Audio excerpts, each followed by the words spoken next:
English literature প্রথম ক্লাসে তোমাদের সবাইকে স্বাগতম।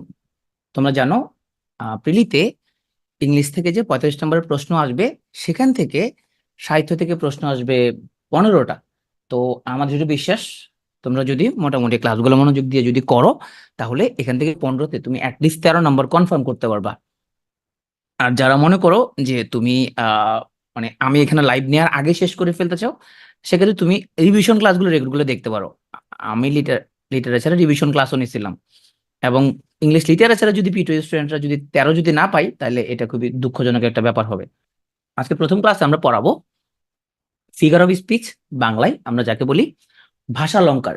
তার মানে আমরা সাহিত্যের মধ্যে আমরা এমন কিছু টেকনিক ইউজ করি, যে টেকনিক গুলো ব্যবহার করে আমরা আমাদের যে সাহিত্যের সৌন্দর্য বর্ধন যেটা, সেটা আমরা করি। তো আজকে আমরা ক্লাসটা শুরু করব। প্রথমে আমরা দেখি কিছু এক্সাম্পল। এই যে বললাম he is cunning as a fox, হ্যাঁ, আমরা সে হচ্ছে যে শিয়ালের মতো ধূর্ত। তার মানে আমরা হি কে আমরা কম্পেয়ার করলাম ফক্সের সাথে। ফক্সের মতো এখানে একটা অ্যাজ আছে। পরের সেন্টেন্সে বললাম আমরা the girl is like a rose. তার মানে মেয়েটাকে আমরা কম্পেয়ার করলাম একটা রোজের সাথে। মেয়েটা হচ্ছে রোজের মতো। তাহলে লাইক এবং অ্যাজ দিয়ে আমরা দুটো জিনিসের মধ্যে কম্পেয়ার করলাম। এখানে বলা হচ্ছে life like a dome of many coloured glass. লাইফকে এখানে কম্পেয়ার করা হয়েছে ডোম অফ মেনি কালার্ড গ্লাসের সাথে। এখানে লাইক ওয়ার্ডটা ইউজ করা হয়েছে, তার মানে জীবন হচ্ছে কিসের মতো? ডোম অফ মেনি কালার্ড গ্লাসের মতো। এই যে আমরা লাইক বা অ্যাজ ব্যবহার করে দুটি ভিন্ন বিষয়ের মধ্যে আমরা যে তুলনা করতেছি, এটা বলা হয় সিমিলি। সিমিলি বাংলা হচ্ছে উপমা। তাহলে এটা চেনার একটা শর্টকাট টেকনিক হচ্ছে, তুলনার মধ্যে যদি লাইক বা অ্যাজ থাকে, যে মতো, তাহলে সেটা হচ্ছে সিমিলি। যে হচ্ছে গোলাপের মতো। পরীক্ষা এরকম প্রশ্ন আসতে পারে, যে পরীক্ষা আসলো যে dash is a figure of speech which makes an explicit comparison between two different object or action with the help of as or like. মানে দুটো ডিফারেন্ট করি অ্যাজ বা লাইক ইউজ করে, তাহলে এই তুলনাটাকে আমরা বলি সিমিলি। ভিন্ন রকম দুটি জিনিসের মধ্যে আমরা তুলনা করতেছি। যদি বলি Bangladesh team is as like as cool as a cucumber, যে cucumber cool, playful as a kitten. Wordsworth বলতেছেন আমাদেরকে I wandered lonely as a cloud. তাইলে উনি বলতেছে উনি হচ্ছে ওয়ান্ডার করা মানে হচ্ছে ঘুরে বেড়ানো। উনি একাকি ঘুরে বেড়াচ্ছে কিসের মতো? মেঘের মতো, অ্যাজ এ ক্লাউড। তাহলে বাংলায় যেটাকে আমরা বলি যে উপমা, সেটা হচ্ছে ইংলিশে সিমিলি। এই যে আল মাহমুদ বলছেন মৃত্যু তো চেঙ্গিসের অশ্বের মতো দ্রুতগামী বধির। তার মৃত্যুকে উনি কম্পেয়ার করতেছে কিসের সাথে? চেঙ্গিসের অশ্বের সাথে, যেটা খুব দ্রুত বেগে ধেয়ে আসতেছে। আমি তোমাদেরকে যেটা বললাম যে হচ্ছে যে এই যে মৃত্যু এত দ্রুত গতিতে আমাদের দিকে ধাবিত হচ্ছে, আমরা কিন্তু এটা নিয়ে একদমই কিন্তু কি না, আমরা সচেতন। আমরা মনে করি যে সবাই মারা যাচ্ছে, যে আমি মনে হয় মারা যাবো না। প্রতিটা মানুষের চিন্তা ভাবনা আসলে এরকমই, যে ও শুধু মারা যাবে না, আর পৃথিবীর সবাই মারা যাবে, সুতরাং মৃত্যু নিয়ে তার কোনো প্ল্যান নাই। মেটাফোর কি জিনিস? আগে যে আমরা কম্পেয়ারটা করলাম লাইক বা অ্যাজ দিয়ে, এবার লাইক বা অ্যাজ দিয়ে আমরা কম্পেয়ার করব না, আমরা ডিরেক্টলি ইকুয়াল করে দিব। কেমনে? আগে বাংলাটা বুঝি আমরা। রবীন্দ্রনাথ ঠাকুর কি বলতেছেন? মুখখানি তার নত বৃন্ত পদ্ম সম, এই বক্ষে আমার নামিয়া পড়িল ধীরে। তা এই যে পদ্ম সম, তার মানে তার এই যে মুখখানি তার নত বৃন্ত পদ্ম সম, মানে পদ্মের সমান। তাহলে এই যে পদ্মের সমান, এই যে আমরা ইকুয়াল করে দিলাম, এটা হচ্ছে আসলে মেটাফোর, বাংলা যেটাকে বলি আমরা রূপক। তাহলে দুটি ভিন্ন বিষয়ের মধ্যে সরাসরি তুলনা করব, কিন্তু এখানে লাইক অ্যাজ লাইক অ্যাজ এই ধরনের কোনো ওয়ার্ড ব্যবহার করব না, একদম ইকুয়াল করে দিব। এই যে বললে ও একটা বাঘের বাচ্চা, আমরা যদি বলতাম ও বাঘের বাচ্চার মতো, তাহলে হয়তো সেটা সিমিলি। কিন্তু বললাম যে পলাটা একটা বাঘের বাচ্চা, তার মানে পলা ইকুয়াল টু বাঘের বাচ্চা। হিজ এ শাইনিং স্টার, মানে সে হচ্ছে shining star. He equal to shining star. হ্যাঁ, kisses are the flowers of affection. তাহলে এই যে আমরা হি কে শাইনিং স্টারের সাথে ইকুয়াল করে দিলাম, এটা হচ্ছে মেটাফোর। অপরদিকে আমরা যখন অ্যাজ বা লাইক ইউজ করি, busy as a bee, brave as a lion, quiet as a mouse, light as a feather, এগুলো হচ্ছে সিমিলি। টাইম ইজ মানি, তাহলে এটা কি সিমিলি হবে নাকি মেটাফোর হবে? এখানে আমরা টাইমকে সরাসরি মানির সাথে ইকুয়াল করে দিচ্ছি, আমরা কিন্তু বলি নাই time is as like as money. Time is like money, এই ধরনের কিছু বলি নাই, আমরা বলছি টাইম ইজ মানি, তার মানে টাইম ইকুয়াল টু মানি। সুতরাং এটা হচ্ছে metaphor. All the worlds are stage, পুরো পৃথিবীটা একটা রঙ্গমঞ্চ, and all the man and women merely players, প্রতিটা আমরা নরনারী হচ্ছে তারা জাস্ট অভিনেতা। তাহলে এই যে ম্যান অ্যান্ড উইমেনকে আমরা কি করে দিছি, আমরা বলছি ওরা হচ্ছে প্লেয়ার, তাহলে ম্যান এবং উইমেনকে যে প্লেয়ারের সাথে ইকুয়াল করে দিলাম, এটা হচ্ছে metaphor. Happy family is but an আলিয়ার হেভেন, তাহলে এই যে বার্নার শো বললো যে হ্যাপি ফ্যামিলি হচ্ছে আর কিছু নেই, এটা আলিয়ার হেভেন, তাহলে হ্যাপি ফ্যামিলিকে আমরা আর্লিয়ার হেভেনের সাথে যে এই যে আমরা কম্পেয়ার করলাম, ইকুয়াল করে দিলাম, এটাই হচ্ছে আমাদের মেটাফোর। শের বাংলা কি Fazal Haq is the tiger of Bangla, তো ফজল হক হচ্ছে বাংলার টাইগার, এটা হচ্ছে সিমিলার নাকি মেটাফোর, এটা হচ্ছে মেটাফোর। আমরা বলছি Fazal Haq equal to tiger, যদি বলতাম Fazal Haq is like as tiger, যদি বলতাম তাহলে সেটা সিমিলি হতো। Life is but a walking shadow, জীবন হচ্ছে একটা চলমান ছায়া। এই যে life is but a walking shadow, আমরা শেক্সপিয়ার নাটকে গেলে পড়বো, এটা কোন নাটকে বলছে, কে বলছে, এগুলো আমরা পড়বো সামনে। তাহলে জীবনকে বলছে একটা চলমান ছায়া, সুতরাং এটা হচ্ছে একটা মেটাফোর, এখানে কিন্তু কোনো লাইক ব্যাস ইউজ করে নাই। Revenge is a kind of wild justice, Francis বেকনের একটা উক্তি, তাহলে প্রতিশোধকে বলা হয়েছে এটা একটা ওয়াইল্ড জাস্টিস, ইকুয়াল করা হয়েছে, তাহলে এটা হচ্ছে metaphor. Camel is call the ship of desert, ক্যামেলকে বলা হয় ডেজার্টের জাহাজ, তাহলে এই ক্যামেলকে তোমার ডেজার্টের জাহাজ বলা হয়, এটাকে সিমিলি বলবো নাকি মেটাফোর বলবো, এটা হচ্ছে মেটাফোর, রাইট, এটা হচ্ছে মেটাফোর। যদি এখানে আমরা লাইক ব্যাজ ইউজ করতাম তাহলে সেটা সিমিলি হইতো। আমরা মাঝে মধ্যে আমাদের বন্ধুকে বা পরিচিত লোকজনকে অনেক সময় বলে, "ও একটা বলদ, একটা শালার একটা", এই যে বলদ বললে তো এখন তোমাকে যদি কেউ বলদ বলে তোমার একটা মনটা একটু খারাপ হবে। এখন এরকম বলদ টলদ না বলে যদি বলি যে আহ, ও একটু কম বোঝে, এইটা বললে তো তোমার একটু মোলায়েম হয় জিনিসটা, কিন্তু একে আগে একটা বলদ বলে ফেললে একটু বেশি রুড হয়ে যায়। তো এখন এরকম রুড করে আমরা কথা না বলে, আমরা যদি যে কোনো কথা, একটা রুড একটা কথাকে আমরা যদি খুব মোলায়েম করে যদি বলি, অপ্রিয় কোনো উক্তির পরিবর্তে কোনো কোমল উক্তি যদি ব্যবহার করি, অপ্রিয় উক্তি বলতে যে ধরনের কথা বললে কি মন খারাপ করবে সেটা না না বলে আমরা যদি খুব কোমল মোলায়েম কিছু বলি, ওটাকে বলা হয় ইউফেমিজম। যেমন আমরা যদি কাউকে বলি যে তোমার হচ্ছে যে ধরো আমরা অনেক সময় বলি বুড়া লোক, এখন আমার বাবাকে যদি কেউ বলে বুড়া লোক, আমার কিন্তু মন খারাপ লাগবে, তাই না? আমার বাবাকে বুড়া লোক বলে মন খারাপ লাগবে, হ্যাঁ। আমরা বয়স্ক মানুষদের কি বলি, বয়স্ক মানুষ বললে কি হয়, একটু মন খারাপ লাগে, যে আমার দাদাকে যদি বলি বয়স্ক মানুষ, সিনিয়র সিটিজেন বললে মনে হয় যেন একটু সম্মান দেওয়া হয়, তাই না? তাহলে ওল্ড পিপল ওয়ার্ডটা ইউজ না করে আমরা যখন বলি সিনিয়র সিটিজেন, তখন মনে হয় একটা রেসপেক্ট করা হচ্ছে, হ্যাঁ? যে শি ইজ প্রেগনেন্ট, এটা বলে একটু রুড, শি ইজ প্রেগনেন্ট, এটা না যদি বলি she is in the family হয়ে, তাহলে একটা কথাটা একটু সুন্দর কোমল শোনা যায়। আমরা ডক্টররা কি বলি, আমরা হচ্ছে ব্রেকিং দ্য ব্যাড নিউজ, না ব্রেকিং দ্য ব্যাড নিউজ মানে হচ্ছে কোনো খারাপ সংবাদ যখন আমরা রোগীর পক্ষকে যখন দেই, আমরা উনি মারা গেছে আমরা না বলে আমরা কি বলি, আমরা বলি যে উনি আল্লাহর কাছে চলে গেছে, বা আল্লাহ ওনাকে নিয়ে গেছে, উনি এখন আমাদের মাঝে আর নাই, হ্যাঁ, এইভাবে বলি। তাহলে মারা যাওয়া একটা রুড একটা কথা, আমরা যদি বলি উনি এখন চলে গেছে, হ্যাঁ, হি পাস্ট অ্যাওয়ে, এটা বললে বা আল্লাহ ওনাকে নিয়ে গেছে, এই ধরনের কথাবার্তা বলি, কথাবার্তা বলে একটু এটা একটা কোমল এটা ব্যাপার শোনা যায়। পাগলা গারদ না বলে আমরা যদি যদি বলি মেন্টাল ইনস্টিটিউশন, তাহলে এটা কোমল শোনা যায়। গার্বেজ ম্যান এটা বললে একটু রুড, উনি একজন স্যানিটেশন ইঞ্জিনিয়ার, হ্যাঁ।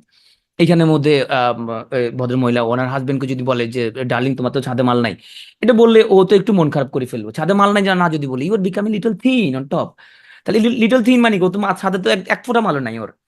এখন এই এক ফোঁটা মাল নাই এটা দিয়ে সরাসরি বলা যাবে না, সরাসরি বললে মন খারাপ করবে। বলতে হবে তোমার মাথা ছাদে একটু মাল কমে গেছে, হালকা কমছে, আছে ঘুরে, হালকা হালকা কমছে। সো লিটল থিন যখন বলবো অন দ্য টপ, যে তোমার ছাদে একটু থিন হয়ে গেছে, আসলে তো কিছুই নাই এখানের মধ্যে, এটা বলেছে মন খারাপ করবে। তো এইটা মন খারাপ করা যায় বলতে লিটল থিন হয়েছে তুমি, এটা হচ্ছে ইউফেমিজম। যে আমরা কিন্তু বলি না সে অটিস্টিক, এরকম বললে তো মন খারাপ করবে, বাচ্চার মা মন খারাপ করবে, তাই না, মা বাবা মন খারাপ করবে, আমরা কি বলি যে স্পেশাল চাইল্ড, সে বিশেষ চাহিদা সম্পন্ন একটা বাচ্চা। আমরা কিন্তু বলি না যে we don't hire mad people, আমরা কি বলি মেন্টালি চ্যালেঞ্জ পিপল, ম্যাড বললে তো এটা ওর আত্মীয় স্বজনরা তো মন খারাপ করবে, ম্যাড বললে এটা একটা খারাপ শোনা যায়, আমরা বলি যে মেন্টালি চ্যালেঞ্জ পিপল। তাহলে এই যে আমরা যে কোনো অপ্রিয় কোনো কথাবার্তা যেটা শুনে মানুষের মন খারাপ হবে, হ্যাঁ। এখন তোমার হচ্ছে যে তোর আল্লাহ না করুক আমার একটা বাচ্চা যদি তোমার হচ্ছে যে ওর যদি কোনো প্রবলেম থাকে নিউরোলজিক্যাল, এমনকি যদি আমাকে সামনে আসে যদি বলে ও তো মেন্টাল, আমার কিন্তু খুব মন খারাপ হবে। কিন্তু যদি বলি আমরা স্পেশাল চাইল্ড, তার মানে হচ্ছে গার্ডিয়ানের, তাদের হচ্ছে মন খারাপ হবে না জিনিসটা, তাই না? এই ব্যাপারটা হচ্ছে ইউফেমিজম। তো এখানে একটা গানের লাইন আমরা লিখলাম, যদি সব সাগরের জল কালি হতো, আর যদি পৃথিবীর সব গাছ লিখুনি হতো, আর সারাটা জীবন যদি লিখে যেতাম, তবু তোমার আমার প্রেমের কথা লেখা শেষ হতো না। আচ্ছা, এই কথাটা কি তোমার কি মনে হয়, তুমি কথা বিশ্বাস করো? পৃথিবীর সব সাগরের জল কালি হইলে কি ওরা ওর প্রেমের কথা কি লেখা আসলে শেষ হতো না? এরকম এরকম প্রেম থাকে কি সম্ভব? চাপাবাজি, তাই না, বিয়ের বিষয়টা একটা চাপাবাজি, বেশি বেশি অতিরঞ্জিত কথা বলছে। আরে কলম, এই কোনো ডিস্ক কলম দুইটা দিলে তো লিখতে পারবে না, যে লোক এটা লিখছে ওরই কোনো ডিএক্স কলাম দুটো ধরাই দিলে লিখবে 2 লাখ, বেটা এখন খাতার মতো প্রেমের কাহিনী লেখ, তুই লিখবে দুই দুই কলাম দিয়ে, তো হচ্ছে যে দেখবে যে ওর কথা শেষ, হ্যাঁ? খালি কলমের খালি শেষ হবে না।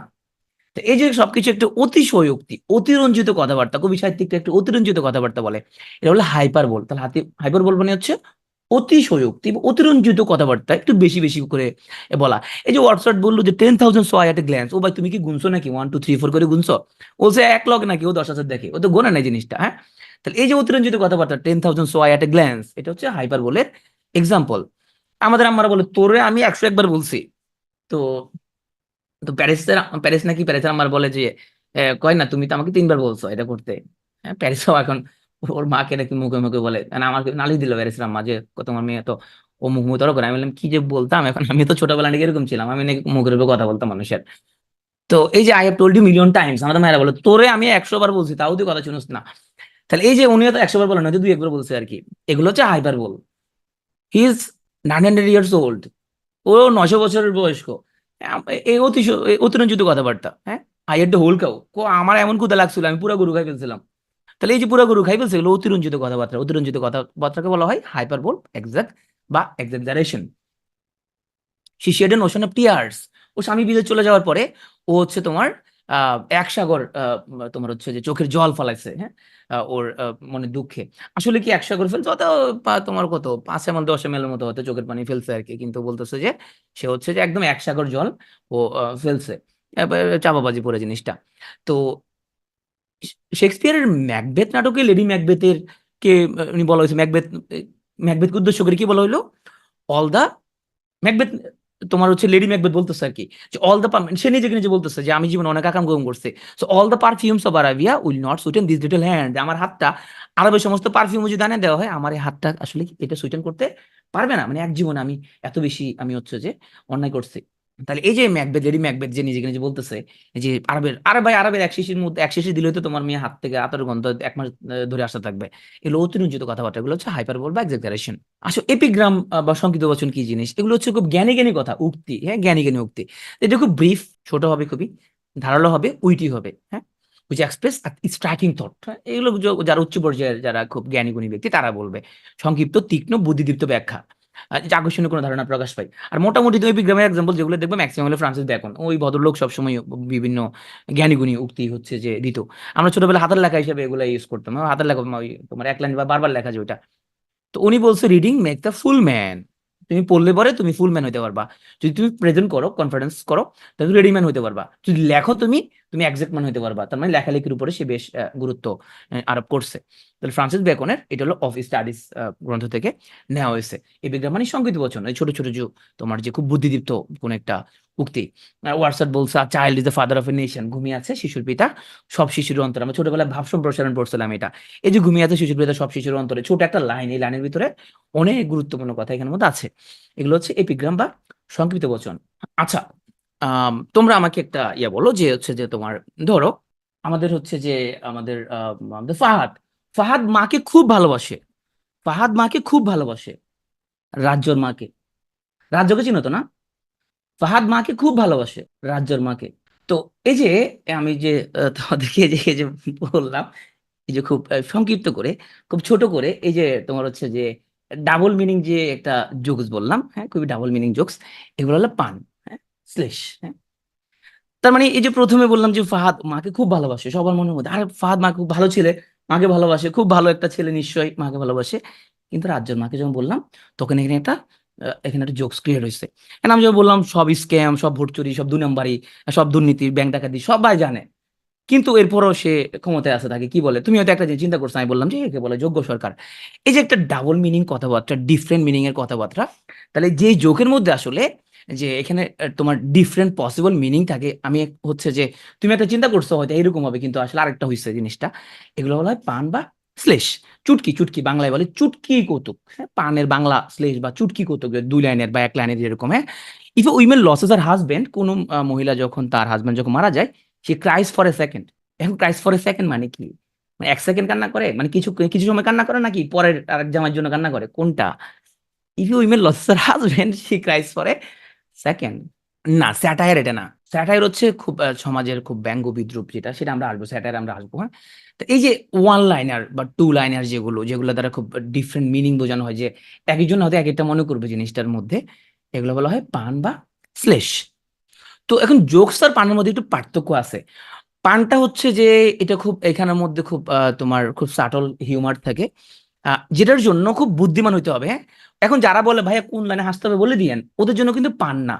পান বোঝার জন্য কি লাগবে? পান বোঝার জন্য ওর উইট লাগবে, ও ক্লেভার হইতে হবে, চালাক হইতে হবে।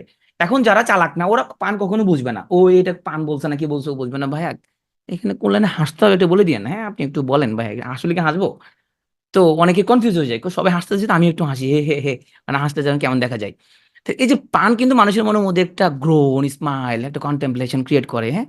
তবে এটা সব আবার অডিয়েন্সের জন্য না, একটু চালাক চতুর অডিয়েন্সের জন্য, যারা ইন্টেলেকচুয়ালি, যারা একটু আম, আম, ধরো হাই থিঙ্কিং লোক তাদের জন্য। আর জোকস হচ্ছে যে এটা সবাই বুঝবে, হা হা হা হা হো হো হো হো হো, এরকম, যেখানে একদম ন্যারেটিভ সেট আপ, হ্যাঁ, পাঁচ লাইন সবকিছু ইউজ করা হয়েছে এখানের মধ্যে, ডিরেক্ট ইমিডিয়েট হিউমার যেটা হচ্ছে যে ইমিডিয়েট লাফটার জন্য সব হা হা হো হো করে হাসতে হাসতে কাইট হয়ে গেছে, হ্যাঁ? এরকম হচ্ছে যেগুলো বলা হয় জোকস। জোকস এবং পানের মধ্যে একটু পার্থক্য আছে। পানটা হচ্ছে চালাক দর্শকের জন্য। তো আসো আমরা তাহলে আশা করি পান এবং হিউমার জিনিসটা আমরা হচ্ছে যে বুঝতে পারছি। আমরা এখন দেখবো যে প্যারাডক্স। হ্যাঁ, প্যারাডক্স জিনিসটা কি? প্যারাডক্স হচ্ছে এখানের মধ্যে উনি যা বোঝাতে চাচ্ছেন, একটা স্ববিরোধী বক্তব্য আছে, কিন্তু সেই বক্তব্য প্রকৃতপক্ষে সত্য। যেমন ধরো বাংলাদেশে বলছে যে 9 soldiers out of 10 are cowards. এখন উনি যেটা বললো যে তোমার প্রতি 10 জনের মধ্যে 9 জন সোলজার হচ্ছে কাওয়ার্ড। এখন আমরা সবাই জানি যে সৈনিকরা সবসময় সাহসী হয়, ওরা তো কাপুরুষ নয়।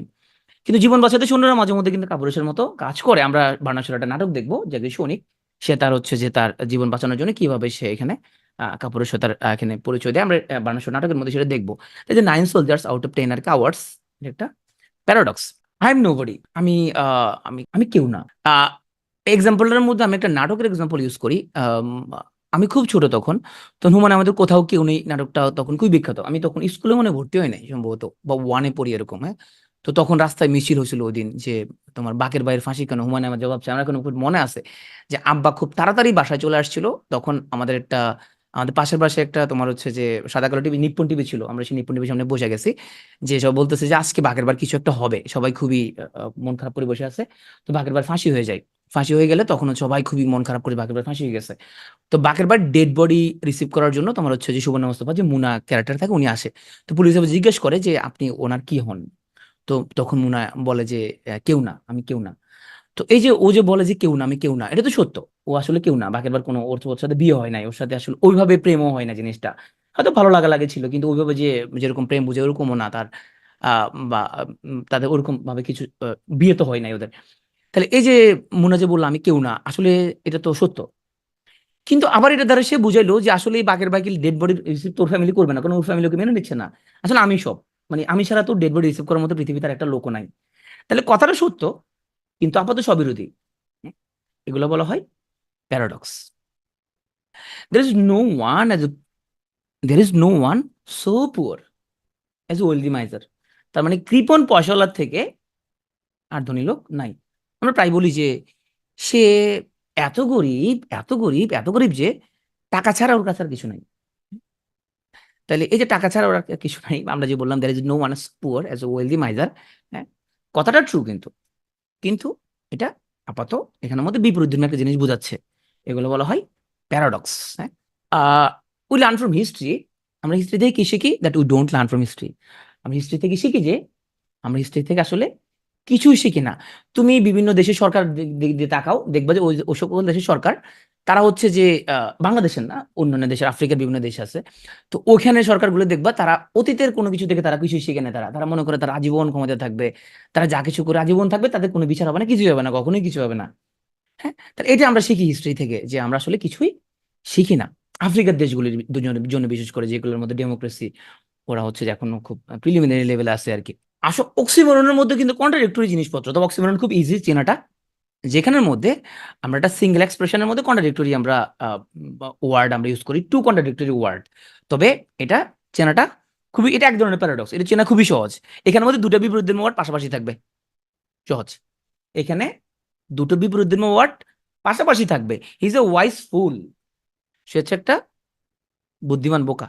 তাহলে দুটা বিপরীতধর্মী ওয়ার্ড যদি পাশাপাশি থাকে সেটাকে বলা হয় অক্সিমোরন। হ্যাঁ, যেমন ধরো আমরা যখন বলবো যে তাহলে এখানে চেনার একটা ওয়ে হচ্ছে পরস্পর বিপরীত ভাব থাকবে কিন্তু সিনোনিম অ্যান্টোনিম পাশাপাশি থাকবে। যেমন আমি বললাম যে জানাতে Farhana is regularly irregular in class, ও ক্লাসের মধ্যে রেগুলারলি ইরেগুলার, হ্যাঁ পাশাপাশি থাকতে হবে, নাহলে অক্সিমোরন হবে না, হ্যাঁ অ্যান্টিথিসিস হয়ে যাবে নাহলে। আমরা আসবো Fatema Nasrin is carelessly careful, তাহলে ও হচ্ছে কেয়ারলেসলি কেয়ারফুল। তাহলে এই যে দুটো বিপরীতধর্মী ওয়ার্ড যদি পাশাপাশি থাকে তাকে বলা হয় অক্সিমোরন। আর ডক্টর যারা আছে তোমরা জানো যে এসিআর এর পেশেন্ট যখন আসে তখন কি চোখ বন্ধ করে থাকে না, ও চোখ বন্ধ করে থাকে। এসিআর মানে হচ্ছে এটা একটা মানসিক একটা তোমার প্রবলেমের ব্যাপার। আম, তখন হচ্ছে যে ধরো রোগী কথা বলতে পারে না, অজ্ঞান হয়ে যায়, তখন কি হয় রোগীরে? যখন বলা হয় যে ওর একটা মোটা একটা প্রস্তাবের নল লাগাও, ওর একটা হচ্ছে যে আহ, যখন প্রস্তাবের নল করো, ওর নাকে মুখে একটা নল দাও, তখন কি হয় সে? ওকে নাকে মুখে একটা নল দাও, তারপরে সব জায়গায় নল দাও ওরে, একটা বড় মোটা একটা কিনলা করো, একটু করে সে চোখ পিট পিট করে, কয়, স্যার আমি তো ভালো হয়ে গেছি, বাসা চলে যাবো স্যার, বাসা চলে যাবো। আমাদের তোমার হচ্ছে যে medical college Tarek sir, sir আমাদের স্যার এসিআর পেশেন্টরা তো অনেক ঝামেলা করে, তার পেশেন্ট পার্টি কয় আমার রোগী অজ্ঞান হয়ে গেছে, অজ্ঞান হয়ে গেছে, ঝামেলা করে অনেক, যে আপনারা কেয়ার নিচ্ছেন না কেন? তারেক স্যার সবসময় এসিআর রোগী একদিনে বেশি ওয়ার্ডে রাখা পছন্দ করতো না। স্যার সকালবেলা এসে বলতো, কয় এই ওরে শক্তিশালী ওষুধটা দিয়ে দাও। আমি বলতাম স্যার শক্তিশালী ওষুধ কোনটা না? ওই যে মাথা চুল সব পড়ে যাচ্ছে, ওই ওষুধটা দিয়ে দাও। তো রুগী শুনে শুনে বলতো, তো রুগী একটু পরে বলতো যে স্যার আমি ভালো হয়ে গেছি, কয় আমি হচ্ছে স্যার বাসা চলে যাবো। তার স্যারের কাছ থেকে আমি জিনিস শিখছিলাম, আমি স্যার আন্ডার ট্রেনিং করছিলাম মেডিসিন। তো তো এই যে এই রোগীটা কিন্তু কেয়ারলেসলি কেয়ারফুল, মানে ওরা এমন ভাগ পড়ে থাকে, ও অজ্ঞান হয়ে যায়। আসলে অজ্ঞান না, ও সবকিছু বুঝে, সবকিছু এমনি ভাব ধরে থাকে, ওরা হচ্ছে carelessly careful. This is an open secret. এই যে ওপেন সিক্রেট, তো এই যে বিপরীত ধর্মী যে ওয়ার্ড, এই ওপেন সিক্রেট, এটা হচ্ছে অক্সিমোরন। পান আর প্যারাডক্স, পান হচ্ছে তো কৌতুক, জোকস, পান হচ্ছে জোকস, হ্যাঁ। আর পানের মধ্যে আমি তোমাকে একটা জিনিস বলে দিছি যে কোন লাইনটা পান, এটা সব মানুষ বুঝবে না আসলে। এই পান তো আসলে তোমার ব্যাখ্যা করে বোঝানো যাবে না, কারণ পানটা বোঝার জন্য উইট লাগবে, হিউমার লাগবে। এবং আমি এটা কিন্তু তার বিজ্ঞানীরা কিন্তু বের করে দিয়েছে। সবাই কিন্তু জোকস বোঝে না, তুমি খেয়াল করছো বিষয়টা? সবাই কিন্তু জোকস শুনলে হাসেন, অনেকে বুঝতে পারে না এখানে কেন হাসতে হবে। এখন যে পান বোঝেন ওকে আসলে বুঝে এক্সপ্লেন করে বোঝানো যাবে না, এটা হচ্ছে মানুষের ইনবিল্ট কিছু আর্কিটেকচার ব্রেইনের, যে অনেকে জোকস বোঝে, অনেকে জোকস বোঝে না। আমি পার্সোনালি সেই ধরনের মানুষকে পছন্দ করি যারা হিউমার বুঝে। ধর আমি এমন কাউকে কোনোদিনই বিয়ে করতে, ধরো পৃথিবীর শ্রেষ্ঠ সুন্দরী কিন্তু জোকস বুঝে না, পান বুঝে না, আমি ওইরকম মানুষকে কোনোদিন বিয়ে করতে পারবো না, হ্যাঁ। মানে তোমার হচ্ছে যে ইউজুয়ালি খুব সুন্দরী মানুষজন হচ্ছে যে তোমার জোকস বোঝে না, হিউমার একটু কম থাকে। আমি অ্যাটলিস্ট এরকম কোনো মানুষের সাথে থাকতে পারবো না যে তোমার পান বোঝে না বা জোকস বোঝে না, মানে আমার অস্থির লাগবে। আমি প্রচুর মানে ফান করি, বাসায় প্রচুর ফান করি, আমার ফানটা বুঝতে হবে আবার, কারণ এটা খুব সাটল লেভেলের ফান, যেটা আবার সবাই বুঝবে না। বাংলা ম্যাডাম আবার বুঝে, আবার বুদ্ধি শুদ্ধি ভালোই আছে, মানে কিছু একটু পরে হইলে বুঝে, কিন্তু বুঝে আবার টাইম মতো বুঝে যায়। আচ্ছা এখন একটু আগে তোমার হচ্ছে যে আমাদের একজন প্রশ্ন করলো যে ভাইয়া এটা হচ্ছে দূরে দূরে থাকলে সিনোনিম অ্যান্টোনিম, এটা তাহলে কি হবে? যদি সিনোনিম অ্যান্টোনিম যদি দূরে দূরে থাকে তাহলে এটা হবে এন্টিথেসিস। তাহলে এগুলো সবগুলো হচ্ছে তোমার মূলত বিপরীতধর্মী কথাবার্তা, প্যারাডক্স, হ্যাঁ। কিন্তু এগুলো আবার আলাদা আলাদা টার্ম আছে। তাহলে যদি সিনোনিম অ্যান্টোনিম যদি দূরে দূরে থাকে তাহলে এটা হবে এন্টিথেসিস। যেমন ধরো art is long, life is short, তাহলে এই যে লং এবং শর্ট দুটো বিপরীতধর্মী ওয়ার্ড দূরে দূরে আছে কিন্তু এটা অ্যান্টিথেসিস।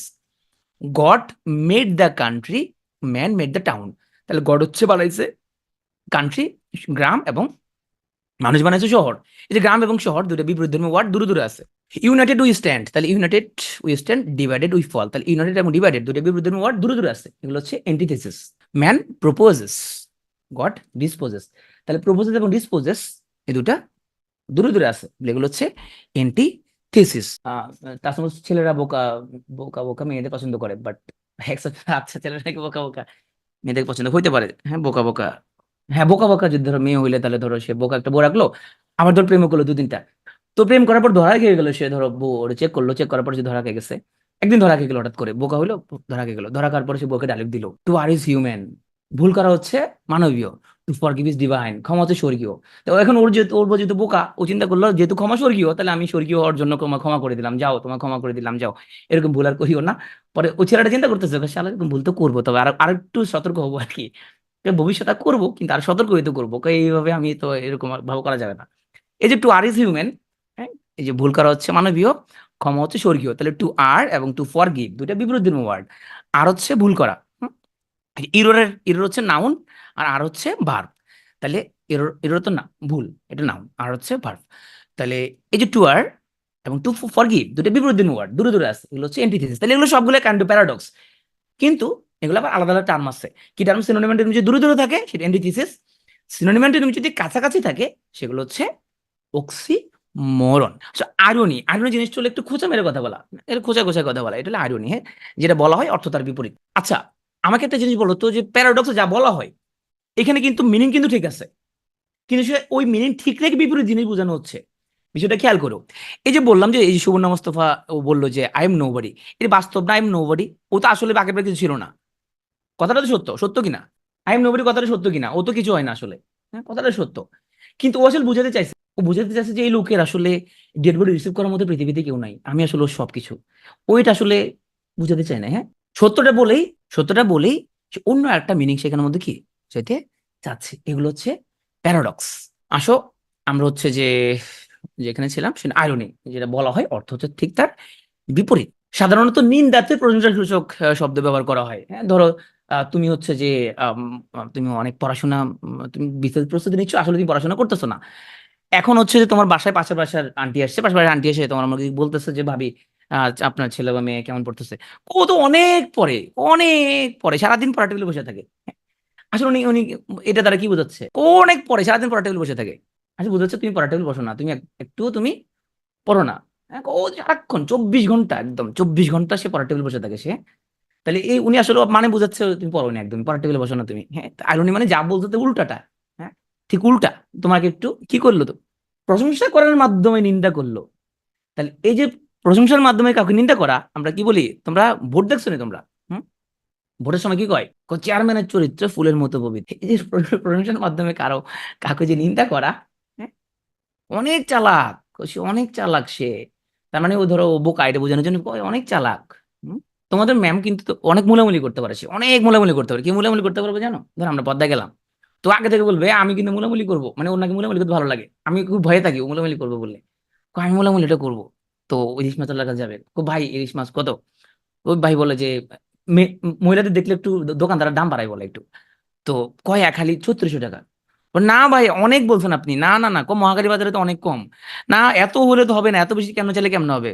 ভাই 3500 টাকা দিব, দিলে দেন, না দিলে জায়গা। হ্যাঁ, তো হচ্ছে যে এরপরে তো আমরা তো সবাই আমরা একটু মন খারাপ করে ফেলি, হাই রে, এগুলো 2000 টাকা নিতে পারতাম, সে 3500 বলে ফেলছে। আর আমাদের টাকা বলে দেখছে 100 টাকা কমে ফেলছে। তো হচ্ছে যে তো এই যে সে অনেক মোটামুটি করতে পারে, এর মাধ্যমে বোঝা যাচ্ছে আপনার চরিত্র ফুলের মতো পবিত্র। এটা মান ছিল না, এটা এটা প্রশংসা করার মাধ্যমে।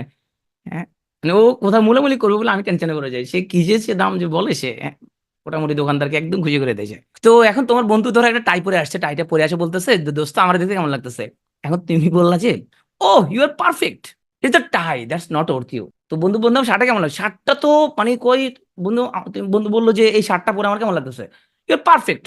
এইটা হলো শার্টটা তোমার যোগ্য না, এই শার্টটা তোমার যোগ্য না, এই টাইটা তোমার যোগ্য না। এগুলো বারবার আরো নিয়ে মানুষকে কোচা কোচা মারা যাবে। মানে তাহলে আরো বুঝবো কি হবে? কাউকে প্রশংসা করা, কিন্তু আসলে কি করা তাকে, তাকে নিন্দা করা। মানে আমরা প্রশংসাসূচক বাক্যের মাধ্যমে যদি কাউকে নিন্দা করি, এগুলো বলা হয় আইরনি। হ্যাঁ, তো এইটা একটা ভিজুয়াল আইরনি। এখানে college of architecture and planning, ওরা বোঝা যাচ্ছে অনেক ভালো পড়াশোনা এরা করছে, এবং এই কলেজে অনেক ভালো শিক্ষাদান করা হয়, এটা একদম বোঝা যাচ্ছে, তাই না? অনেক ভালো শিক্ষাদান করা হচ্ছে এই কলেজের। আর্কিটেক্ট যারা বের হবে ওরা মাশাল্লাহ খুব সুন্দর একটা আর্কিটেক্ট। ওরা যে আর্কিটেক্ট হবে নিঃসন্দেহে বলা যায়, কি বলো, ওদের প্ল্যান খুব ভালো হবে এই কলেজে যারা পড়াশোনা করছে আর কি। এই যে এখানে এসটি কলেজ, ওনার রাইম অফ ড্যান্স অ্যান্ড মেরিনারে বলছে ওয়াটার ওয়াটার এভরিওয়্যার, পানি সব জায়গায় পানি, not any drop to drink. এরপরে আমাদেরকে আসল কথাটা সে বলিস, এই যে ওয়াটার ওয়াটার এভরিওয়্যার, এগুলো হচ্ছে আয়রনের example. Water water everywhere but not any drop to drink. আসলে পার্সনিফিকেশন জিনিসটা কি? হ্যাঁ, এটা হলো বস্তুগত কোনো জিনিসকে ব্যক্তির মতো ব্যবহার বা বিবেচনা করা। হুম? তাইলে আমরা যেখানে কোনো জন্তু, গাছপালা বা জড় পদার্থকে আমরা মানবিক বৈশিষ্ট্য আরোপ করি, তাকে বলে পার্সনিফিকেশন। জিনিসটা কেমন? এই ভদ্রলোককে চিনো নি? উনি মোটামুটি বিখ্যাত তোমার হচ্ছে বাংলা গায়ক। এই যে উনি বললো আকাশ কাঁদে, আচ্ছা আকাশ কেমনে কাঁদবে? আকাশের কি চোখ আছে? আকাশের কি লেক্রিমাল গ্ল্যান্ড আছে, মানে অশ্রু গ্রন্থি আছে? বাতাস কাঁদে, বাতাস কেমনে কাঁদবে? বাতাসের কি চোখ আছে নাকি? কেমনে কাঁদবে বাতাস? কাঁদে আমার মন, পরেরটা ঠিক আছে, তোমায় ভালোবেসে কাঁদে আমার দুনয়ন, দুনয়ন কাঁদতে পারে, কিন্তু আকাশও কাঁদে, বাতাসও কাঁদে। তাহলে কান্নাকাটি করা তো এটা কোনো প্রাণীর কোনো কাজ, মানুষের কাজ, তাই না? মানুষ কাঁদতে পারে, কিন্তু আকাশ কেমনে কাঁদবে, বাতাস কেমনে কাঁদবে? এই যে আকাশ বা বাতাসকে মানুষের মতো কল্পনা করা, জন্তুর মতো কল্পনা করা, কোনো অ্যানিমেলের মতো কল্পনা করা, এটা তো কোনো মানুষ কান্না করতে পারবে, আকাশ বাতাস তো কান্না করতে পারবে না। এগুলো বলা হয় পার্সনিফিকেশন। তাহলে পার্সনের বৈশিষ্ট্য আমরা কোনো বস্তুগত জিনিসের উপর আমরা যখন আরোপ করবো, জড় পদার্থের উপর আরোপ করবো, তাকে বলা হয় পার্সনিফিকেশন। তুমি স্কাই ইজ ক্রাইং, যে আকাশ হচ্ছে যে কাঁদতেছে। The thirsty earth soaks up the rain. এই যে বললাম এখানের মধ্যে thirsty earth soaks up the rain, তাহলে তৃষ্ণা তো পৃথিবী, তো ভাই পৃথিবী তৃষ্ণা তো, পানি খাওয়া তো এটা জন্তু পানি খায়, মানুষ পানি খায়, এনিমেল পানি খায়, পৃথিবী পানি কেমনে খাবে? হ্যাঁ? তাহলে এগুলো হচ্ছে পার্সনিফিকেশন। অর্থাৎ পানি খাওয়াটা কার বৈশিষ্ট্য?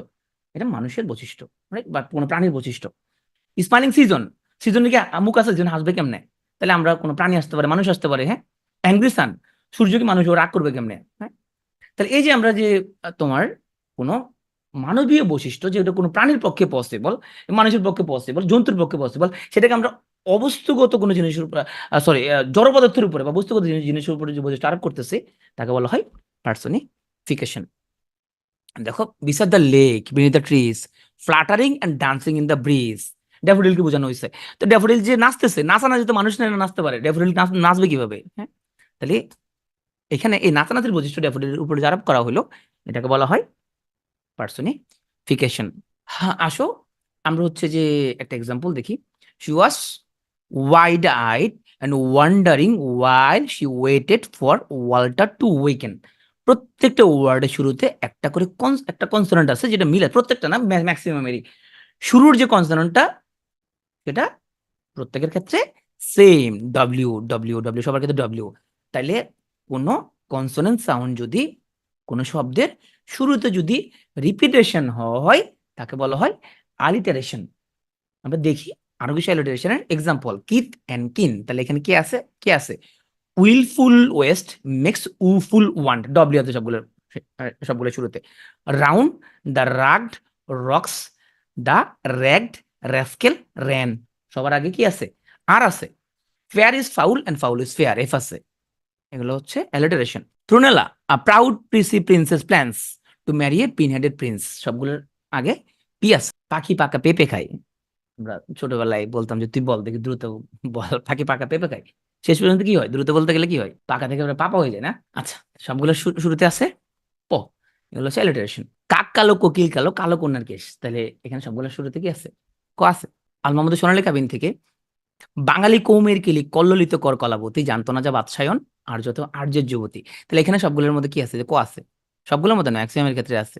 তাহলে এগুলো হচ্ছে অ্যালিটারেশন। আচ্ছা, অ্যালিটারেশন বাংলা হচ্ছে অনুপ্রাস। এবার দেখি আমরা রেজোনেন্স, তাহলে কনসোনেন্ট যদি রিপিট হয় তাকে যদি আমরা বলি অ্যালিটারেশন, ভাওয়েল সাউন্ড যদি রিপিট হয় তাকে বলে রেজোনেন্স। তাহলে আমরা এক্সাম্পল দেখলে আমাদের মধ্যে ক্লিয়ার হয়ে যাবে। হ্যাঁ, those, lazy, hazy, crazy, days, এখানে আ বাউলটা রিপিটেশন হয়েছে। I recall Central Park in fall, A বাউলটা এখানের মধ্যে রিপিটেশন হয়েছে। Rock around the clock, O ভাওয়ালটা এখানের মধ্যে রিপিটেশন হচ্ছে। এগুলো হচ্ছে অ্যাজোনেন্সের এক্সাম্পল। তাহলে কনসোনেন্ট যদি রিপিটেশন হয় তাকে কি বলা হয়? কনসোনেন্ট রিপিটেশন হলে অ্যালিটারেশন, আর ভাওয়েল যদি রিপিটেশন হয় তাকে বলা হয় অ্যাজোনেন্স। অ্যাজোনেন্স বাংলা হচ্ছে স্বরানুপ্রাস বা স্বর সাদৃশ্য। সাউন্ডের দিক দিয়ে রিপিট না, লেটার না, sound sound sound, vowel sound, right, sound. আচ্ছা, এখানে যে বললাম অনার, এখানে শুরু থেকে ভাওয়েল সাউন্ড নাকি কনসোনেন্ট সাউন্ড বলো? অনার শুরু থেকে ভাওয়েল সাউন্ড না কনসোনেন্ট সাউন্ড? অনার ভাওয়েল না কনসোনেন্ট? ভাওয়েল। এইচ থাকলে কি এটা Bhawal, Bhawal sound, right, sound এখানের মধ্যে। উচ্চারণ কেমন হচ্ছে? অ্যানাফোরা মানে হচ্ছে আদ্যাবৃত্তি বাংলা, মানে সেম ওয়ার্ড বা ফ্রেজ। তাহলে আমরা প্রথমে কনসোনেন্টকে রিপিট করছি, সেটার নাম দিছি আমরা অ্যালিটারেশন।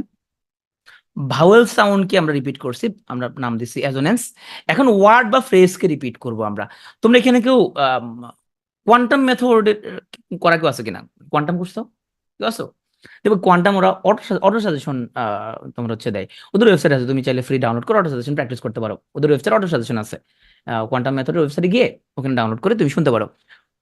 তো ওখানে ওরা কি বলে, every day, every night, in every way I am getting better and better, এই যে সবগুলা তোমার হচ্ছে যে তোমার শুরুতে, ফ্রেজের শুরুতে এখানের মধ্যে এই যে এভরি, এভরি, এভরি, হ্যাঁ, তাহলে এই যে এভরি ওয়ার্ডটা অনেকবার রিপিট হয়েছে, হ্যাঁ অডিও আছে, এটা কোয়ান্টামের, এটা এগুলো হচ্ছে যে anaphora. I want my money right now, right here, all right, এই রাইট ওয়ার্ডটা রিপিটেশন, তাহলে ওয়ার্ড রিপিট হলে সেটা বলা হয় anaphora. So long as man can breathe or eyes can see, so long life this and this gives life to thee, তো এখানে long ওয়ার্ডটা রিপিট হয়েছে।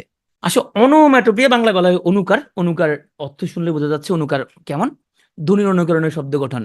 মাছি ভন বন থালা জন জন, তারপরে হাটে হন হন, শীতে কোন কোন, কার কবিতাটা, পোড়া টন টন, এগুলো হচ্ছে অনোম্যাটোপিয়া বা অনুকার, সুকুমার রায়ের। এখানে রিদম থাকবে, জিঙ্গেল জিঙ্গেল হিস হিস ক ক, এরকম। বুঝলে, কোনো সাউন্ডকে যখন আমরা এরকম ওয়ার্ড দিয়ে যখন লিখি, শব্দ গঠন করি, সেগুলো বলা হয় অনোম্যাটোপিয়া বা অনুকার। ক্লাইম্যাক্স ব্যাপারটা আসলে কি? ক্লাইম্যাক্স ব্যাপারটা হচ্ছে এখানে ঘটনাগুলো এমনভাবে সাজানো হয়, তাহলে দর্শকের মনে আগ্রহ ক্রিয়েট হয়, আগ্রহ ক্রিয়েট হয়, চরম উত্তেজিত অবস্থা ক্রিয়েট হয়, দর্শক যেন আগ্রহ বেড়ে যায়, তারপরে এখানের মধ্যে ক্লাইম্যাক্সটা ব্রেক হয়, এই পর্যন্ত সর্বোচ্চ লেভেলে আসে তার, আর তার যে কৌতূহলটা, এরপরে ক্লাইম্যাক্সটা ব্রেক করে দেওয়া হয় এখানের মধ্যে। ক্লাইম্যাক্স মানে হচ্ছে চরম পরিণতি। এখানে আস্তে আস্তে আস্তে আস্তে কম গুরুত্বের ধারণাকে বেশি গুরুত্বের ধারণায় পৌঁছানো হয়। প্রথম সবচেয়ে কম গুরুত্বপূর্ণ জিনিস, তারপর আস্তে আস্তে আস্তে আস্তে বেশি গুরুত্বপূর্ণ জিনিসের দিকে যাওয়া হয়, এরপরে দর্শকের আগ্রহটাকে ভেঙে দেওয়া হয় এবং তার ফলাফলটা জানা দেওয়া হয়, এটাকে বলা হয় ক্লাইম্যাক্স। যেমন আই কেম, আমি আসলাম, দর্শক চিন্তা আমি আসলাম, এরপরে কি, এরপরে কি, আমি দেখলাম, এরপরে কি, আমি জয় করলাম। I came I so I conquered, এখানে আস্তে আস্তে গুরুত্বের পর্যায়ে বাড়ানো হয়েছে, এগুলো বলা হয় ক্লাইম্যাক্স। তার মানে কাহিনী বা নাটকের চরম পরিণতি। ভেনি ভিডি ভিসিটার অর্থই হচ্ছে I came I saw and I conquered. Climax কখন ঘটে? এট দ্য হাইট, হ্যাঁ সর্বোচ্চ যখন চূড়াই, দর্শক যখন একদম অধীর আগ্রহে জানতে চেষ্টা করে কি হবে এরপরে, তখন বলে দেওয়া, হ্যাঁ এরপরে এখন এটা ঘটছে, at the highest point. He smiled, সে হাসছে, হি লাফড, চট্ট হাসি দিছে, এরপর কি হয়েছে, হি রোয়ার্ড, ও চিল্লানি দিছে, উই প্ল্যান্ড, আমরা প্ল্যান করছি, এরপরে কি, এরপরে কি, উই লেবার্ড, মানে পরিশ্রম করছি, এ দর্শক চিন্তা করছে, ওরা প্ল্যান করছে, পরিশ্রম করছে, এরপরে কি, ওরা সফল কি হয়েছে, ওরা কি পারবে, বাকি অংশটুকু অ্যাডের পরে দেখানো হবে। হ্যাঁ জি বাংলা, ওরা প্ল্যান করছে, ওরা পরিশ্রম করছে, দর্শক চিন্তা করছে হচ্ছে, তারপর তারপর কি হয়েছে, ও তারপর অংশটুকু বলা হবে বিজ্ঞাপন বিরতির পরে। এরপরে দর্শককে বলে দেওয়া হইলো সাকসিডেড ইন আওয়ার মিশন, আমরা মিশনে সফল হয়েছি। এই যে কম গুরুত্ব থেকে আস্তে আস্তে দর্শক গুরুত্ব যেন বাড়াই দেওয়া হচ্ছে, বেশি গুরুত্বের দিকে যায়, এরপরে বলে দেওয়া হচ্ছে আসল কথা, এটা হচ্ছে ক্লাইম্যাক্স, সর্বোচ্চ চূড়া। আসলে এলিজি, এলিজি হচ্ছে এক ধরনের কবিতা যেখানের মধ্যে আমরা দুঃখ গাথা আমরা বর্ণনা করি, মোর্নিং এবং সরো প্রকাশ করি, এটা হচ্ছে এলিজি, বাংলায় বলতে পারি শোক গাথা। তো এলিজির সাথে আমরা ডার্জের একটা পার্থক্য দেখবো। দেখে শোকগাথা কবিতা, যাকে আমরা বলি ইংলিশে poem of lamentation and mourning. তো এলিজির মধ্যে যে ব্যাপারটা কাজ করে, এখানে হচ্ছে যে মৃত ব্যক্তি সে কিন্তু এখানে উপস্থিত নাই, সেও কবরে আছে, বা তাকে স্মরণ করে তাকে হচ্ছে যে এখানে তোমার হচ্ছে কবিতাটা লেখা হয়। এটা আমাদের খুবই পছন্দের বা আমাদের অনেক পরিচিত একটা এলিজি। এইখানে তোর দাদির কবর, ডালিম গাছের তলে, তিনি বছর ভিজিয়ে রেখেছে আমাদের দুই নয়নের জলে। তাহলে এখানে এই যে বয়স্ক দাদু, উনি হচ্ছে যে তার পরিবারের প্রতিটা মেম্বারকে স্মরণ করে, উনি যে এখানের মধ্যে এই যে স্মরণ করতেছে, হ্যাঁ, এখানে কিন্তু কারো ডেড বডি নাই, তা ডেড বডি নাই, বাট তাদেরকে স্মরণ করে যে শোকগাথা, পোয়েম অফ লেমেন্টেশন এন্ড মোর্নিং, এটাকে বলা হয় এলিজি। এখানে কিন্তু ডেড বডি নাই। তো এরকম ফেমাস কিছু এলিজি যেগুলো প্রত্যেকটা আমরা সামনে আস্তে আস্তে পড়বো, অ্যাডভার্ড স্পেন্সারের অ্যাস্ট্রোফেল, মিল্টনের লাইসিদাস, পার্সিবিজের শেলির অ্যাডোনিস, আলফ্রেড টেনিসনের ইন মেমোরিয়াম, প্রত্যেকটা আমরা সামনে জানবো, পরীক্ষায় আসতে হবে, কালকে পরীক্ষায় তোমাদের দিতে পারি আমরা নিচের কোনটি এলিজি নয়, হ্যাঁ এরকম। খুব বিখ্যাত একটা এলিজি, এটা হচ্ছে elegy written in a country churchyard, এটা আমরা পড়বো সামনে, থমাস গ্রের। এখন আসো ডার্সটা কি জিনিস, হ্যাঁ, ডার্সটা হচ্ছে একটা সং অর হাইম অফ মোর্নিং। এটাও তোমার হচ্ছে যে কারো মৃত্যুর পরে তার ডেড বডিকে সামনে রেখে যে গানটা গাওয়া হয়, তার স্তুতি করে সে কেমন ছিল কি ছিল, এগুলো আমরা যেটাকে বিলাপ বলি, তার ডেড বডিটার সামনে রেখে তাকে বলা হয় ডার্জ। ডার্জও কিন্তু a song of sorrow and mourning, কিন্তু পার্থক্য হচ্ছে এখানে ডিসিজ পার্সন এখানের মধ্যে সামনে থাকবে। আমরা এখানে যদি একটু দেখি যে ওদের মুর্শিদ মারা গেছে, মুর্শিদ মারা যাওয়ার পরে তারা কি করতেছে?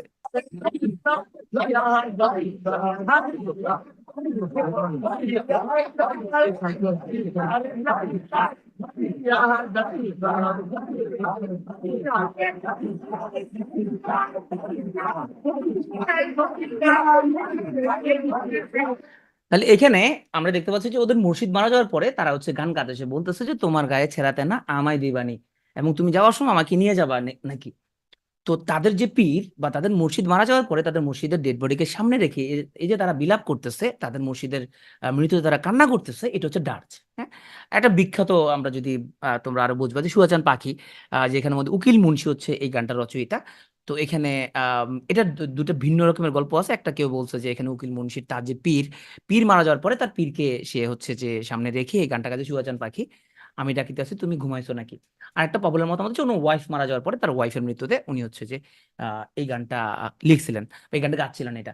তাহলে এই যে ডেড বডিকে সামনে রেখে, ডেড বডিকে সামনে রেখে এটা যাই হোক, ওনার মুর্শিদ মারা, ওনার মুর্শিদের মৃত্যুতে হতে পারে, ওনার ওয়াইফের মৃত্যুতে হতে পারে। তাইলে এই যে গান রচনা করা, এগুলো বলা হয় ডার্চ। ওকে, আসো বালাদ কি জিনিস।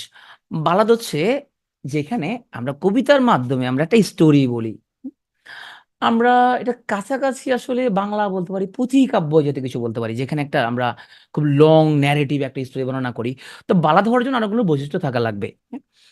তবে এই গানগুলো হচ্ছে এই বালাদ হচ্ছে মূলত, এটা মূলত গাওয়ার জন্য লেখা হয়। অনেক লম্বা চওড়া কবিতা থাকবে, যেখানে একটা স্টোরি বলা হবে, পৌরাণিক কোনো একটা কিছু লেখা হবে, তাহলে বালাদের একটা স্ট্রাকচার আছে। স্ট্রাকচার বলতে এখানে 4 লাইনের স্ট্রাকচার থাকবে, 4টা লাইন থাকবে। যে 4টা লাইনকে বলে কোয়াট্রেন। হ্যাঁ, 4টা লাইনের কোয়াট্রেন। চর্যাপদ বলতে পারো এক ধরনের বালাদ। চর্যাপদকে বালাদ কি বলা যাবে? উম চর্যাপদকে বালাদ বলা যাবে কিনা আই ডোন্ট নো। বাংলার লোকজন বলতে, বাংলা লোকজন আছে কিনা এখানে? আচ্ছা, বাংলা ম্যাডাম বলতে পারবে। এখানের মধ্যে সেকেন্ড এবং ফোর্থ লাইনে ইউজুয়ালি রাইমিং থাকবে। হ্যাঁ, যেমন হচ্ছে যে এবিসি, এর প্রথম লাইনে এ, পরের লাইনে বি, তারপর লাইনে সি, তারপর পরের লাইনে বি। এটা বোঝানো হয়েছে ছন্দের অন্তমিল। তার মানে সেকেন্ড লাইন এবং ফোর্থ লাইনের মধ্যে মিল থাকবে। হ্যাঁ, প্রথম এবং 3 নাম্বার লাইনে 8টা সিলেবাল থাকবে, আর সেকেন্ড এবং ফোর্থ 6টা সিলেবাল থাকবে। তবে এটা সবসময় মানা লাগবে না, এটা মাস্ট হ্যাভ না। যেমন এখানের মধ্যে আমরা দেখতে পাচ্ছি একটা, এখানে একটা খুব কমন একটা form, he had a rose into his hand, he gave it kisses 3, and reaching by the nut brown bride laid it on fair Anne's knee। তাহলে এই যে 3 সাথে 2 নাম্বার লাইনের সাথে 4 নাম্বার লাইনের মধ্যে মিল, এরকম তোমার ফিক্স অন্ত মিল বা এরকম থাকা লাগবে, এবং যেটার মধ্যে একটা স্টোরি বর্ণনা করা হবে, এগুলো হচ্ছে বালাদ। আচ্ছা, আমরা যদি এরকম যদি তোমার কবিতা লিখি যেখানে কোনো অন্ত মিল নাই, লাইনের সাথে লাইন কোনো মিল নাই, বাংলা কি বলে এটাকে? বাংলা বলে লাইনের মধ্যে কোনো মিত্র নাই, অমিত্র। তাহলে অমিত্রাক্ষর ছন্দ। হ্যাঁ, অমিত্রাক্ষর ছন্দের ইংলিশ হলো ব্ল্যাঙ্ক ভার্স। তার মানে এখানে কোনো রাইমিং এন্ড থাকবে না। হ্যাঁ, যেখানে লাইনগুলোর মধ্যে কোনো মিল নাই। অমিত্রাক্ষর মানে কি? অক্ষরগুলোর মধ্যে কোনো মিত্র থাকবে না, কোনো অন্তমিল থাকবে না, অন্তমিল ছাড়াই হবে, এগুলো বলা হয় ব্ল্যাঙ্ক ভার্স। এপিক হচ্ছে মহাকাব্য। তবে মহাকাব্য হওয়ার জন্য শুধু তোমার অনেক বড় কবিতা হলে হবে না। এপিক হওয়ার জন্য এখানের মধ্যে একটা হেরোইক ডিডস থাকা লাগবে, বীরত্বপূর্ণ কোনো ঘটনা থাকা লাগবে, লং স্টোরি থাকা লাগবে। এখানের মধ্যে স্বর্গ, মর্ত এবং পাতাল 3টা স্বর্গই থাকতে হবে, তখন তাকে এপিক বলে। ভাই শুনে না, অন্য শুনতেছো না? এই সবাই শুনতেছো? সুমাইয়া শুনতেছো না? আচ্ছা, অন্য শুনতেছো, ওকে, ঠিক আছে। তাহলে এপিক হচ্ছে এখানে হেরোইক ডিড থাকবে এবং এখানে লং স্টোরি বর্ণনা করা হবে। হ্যাঁ, তাহলে এপিক হওয়ার জন্য শুধু লম্বা চড়ো কবিতা হইলেই হবে না, হেরোইক থিম লাগবে, যেখানে স্বর্গ মর্ত পাতাল এখানে থাকা লাগবে, হেরোইক থিম থাকা লাগবে, অ্যাডভেঞ্চার থাকা লাগবে, তখন তাকে আমরা বলি এপিক, মহাকাব্য। তো মহাকাব্য 2 ধরনের হতে পারে। কিছু মহাকাব্য হচ্ছে যে, যেটা জেনারেশনের পর জেনারেশন পাস হয়েছে, দাদা বলছে নাতিরে, তার নাতি বলছে তার পোলারে, তার পোলা, তার পোলারে, তার পোলা, তার পোলারে, এরপরে কেউ একজন লিখছে, কিন্তু অরিজিনালি কে লিখছে কেউ জানে না। এগুলো বলা হয় প্রাইমারি এপিক। যেমন ইলিয়াড এন্ড অডিসি, ইলিয়াড এবং অডিসি গ্রন্থবদ্ধ করছে হোমার, কিন্তু এটা কে লিখছিল অরিজিনালি, এটা মানুষের মুখে মুখে চলে আসছে, এগুলো বলা হয় প্রাইমারি এপিক। আর যেই মহাকাব্যগুলো তোমার মানুষের মুখে মুখে আসে নাই, কি একজন নিজের ব্রেইন থেকে এটা প্রডিউস করছে, এগুলো বলে সেকেন্ডারি। আচ্ছা, তাহলে মেঘনাদ বধ কাব্য কোন ধরনের এপিক? আমরা যদি ইংলিশে যদি বলতে চাই, তাহলে মাইকেল মধুসূদনের তোমার হচ্ছে যে মেঘনাদ বধ কাহিনীটা, উনি তো সেকেন্ডারি এপিক, রাইট। কিন্তু যদি বলি মহাভারত বা রামায়ণ, এগুলো প্রাইমারি এপিক। মহাভারত বা রামায়ণ তাহলে প্রাইমারি এপিক। ইংলিশে আসো, তাহলে ইলিয়াড, ইলিয়াড এবং অডিসি এগুলো হলো প্রাইমারি এপিক। কিন্তু যদি তুমি বলো যে তোমার ভারতের ইনিদ, দান্তের ডিভাইন কমেডি, এগুলো হচ্ছে সেকেন্ডারি এপিক পরীক্ষা আসতে পারে, নিচের কোনটি সেকেন্ডারি এপিক বা এপিক কয় ধরনের, এই ধরনের প্রশ্ন আসতে পারে। আলেকজান্ডার পোপের the rape of the lock, এটা এটা আরেকটা এপিক, সেকেন্ডারি এপিক অবশ্য। এডওয়ার্ড স্পেন্সারের ফেয়ারি কুইন, এটা একটা epic.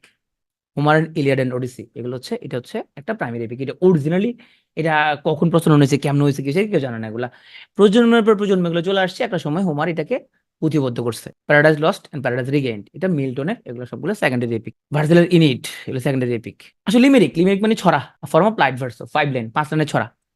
There was an old man in a tree who was horribly bored by a bee. When they said, "Does it buzz?" He replied, "Yes, it does. It's a regular brood of a bee." তাহলে এই যে 5 লাইনের ছড়া, এগুলো বলা হয় limerick, খুব light একটা ভার্স। সনেট, এটা একটা লিরিক্যাল পোয়েম যেখানে 14টা লাইন থাকবে।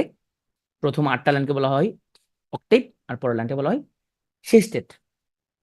সেকেন্ডারি এপিকটা মানে হচ্ছে যেটা মুখে মুখে প্রচলন হয় নাই। এখন ধরো তুমি আনিকা রহমান, তুমি একটা এপিক লিখে ফেলছো, তুমি নিজে বানাইছো একটা এপিক, হ্যাঁ। তাহলে নিজে যখন তুমি একটা এপিক যদি বানাও, ওটা সেকেন্ডারি এপিক। কিন্তু যে এপিকটা কেউ বানায় নাই মুখে মুখে, যেটা কখন উৎপত্তি হয়েছিল কেউ জানে না, মানুষের মুখে মুখে চলতেছিল, যে দাদা নাতিরে বলছে, নাতি তার পোলারে বলছে, পোলা তার পোলারে বলছে, পোলা তার পোলারে বলছে, এরপর কেউ একজন লিখছে, ওগুলো বলে প্রাইমারি এপিক। এটা অরিজিনালি হচ্ছে যে এটা তোমার হচ্ছে যে আম, তাহলে কি লিখছে আমি জানি না। তাহলে সনেটের মধ্যে অক্টেট থাকবে এবং সেস্টেট থাকবে। তো অক্টেট মানে হচ্ছে 8টা লাইন, প্রথমে অক্টেট থাকবে এবং পরে, হ্যাঁ অক্টেট হবে, এবং পরে সেস্টেট থাকবে, তার মানে পুরো 6 লাইন থাকবে। তো এখানের মধ্যে অন্তমিলের তোমার নির্দিষ্ট কিছু স্ট্রাকচার আছে, সবসময় এই রুলস মানা হয় না, এক একজন এক একটা রুলস মানছে, এবং এখানের মধ্যে যিনি লিখতেছেন ওনার সেই ফ্রিডমটা থাকবে। এগুলো সনেট। প্যারোডি মানে হচ্ছে ব্যঙ্গকাব্য, নকল করা, হ্যাঁ, কপি করা কাউকে, হ্যাঁ, আমাদের তাহলে মক করা কাউকে, হ্যাঁ, নকল করা, কপি করা, হ্যাঁ, অরিজিনালটা কপি করা বলা হয় প্যারোডি। এগুলো হচ্ছে সবগুলো প্যারোডি, অরিজিনালটা কপি করে এগুলো করা হয়েছে, এগুলো সব প্যারোডি। আচ্ছা, এখন প্যারোডির সাথে তোমার হচ্ছে যে তোমার স্যাটারের একটা পার্থক্য আছে। ধরো আমাদের হচ্ছে যে আমাদের রিপন দা কি করে, হারুন কেজিনদার নামে একটা লোক আছে, হারুন কেজিনদার, নোয়াখালী বাড়ি, ওটা চিনো নি? ও কি করে, ও হচ্ছে যে ধরো কেউ একটা বিখ্যাত গান গাইছে, ও গানের নকল করে ও আরেকটা গান বানাই ফেলে, হ্যাঁ। হারুন কেজিনদার ও কাম হলো এটাই। কেউ একটা তোমার হচ্ছে গান লিখছে, ও এটা সে নকল করে আরেকটা বানাই ফেলবে এটাকে। এগুলো হচ্ছে প্যারোডি করা, কোনো কিছুকে নকল করা, কপি করা, মজা করার জন্য কপি করা, হ্যাঁ? হিরো আলম করে না?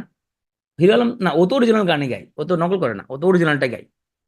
না, হারুন কেজিনদার হচ্ছে সে পুরো আলটা উল্টা একটা মানে করে আর কি, কপি করে ওটাকে।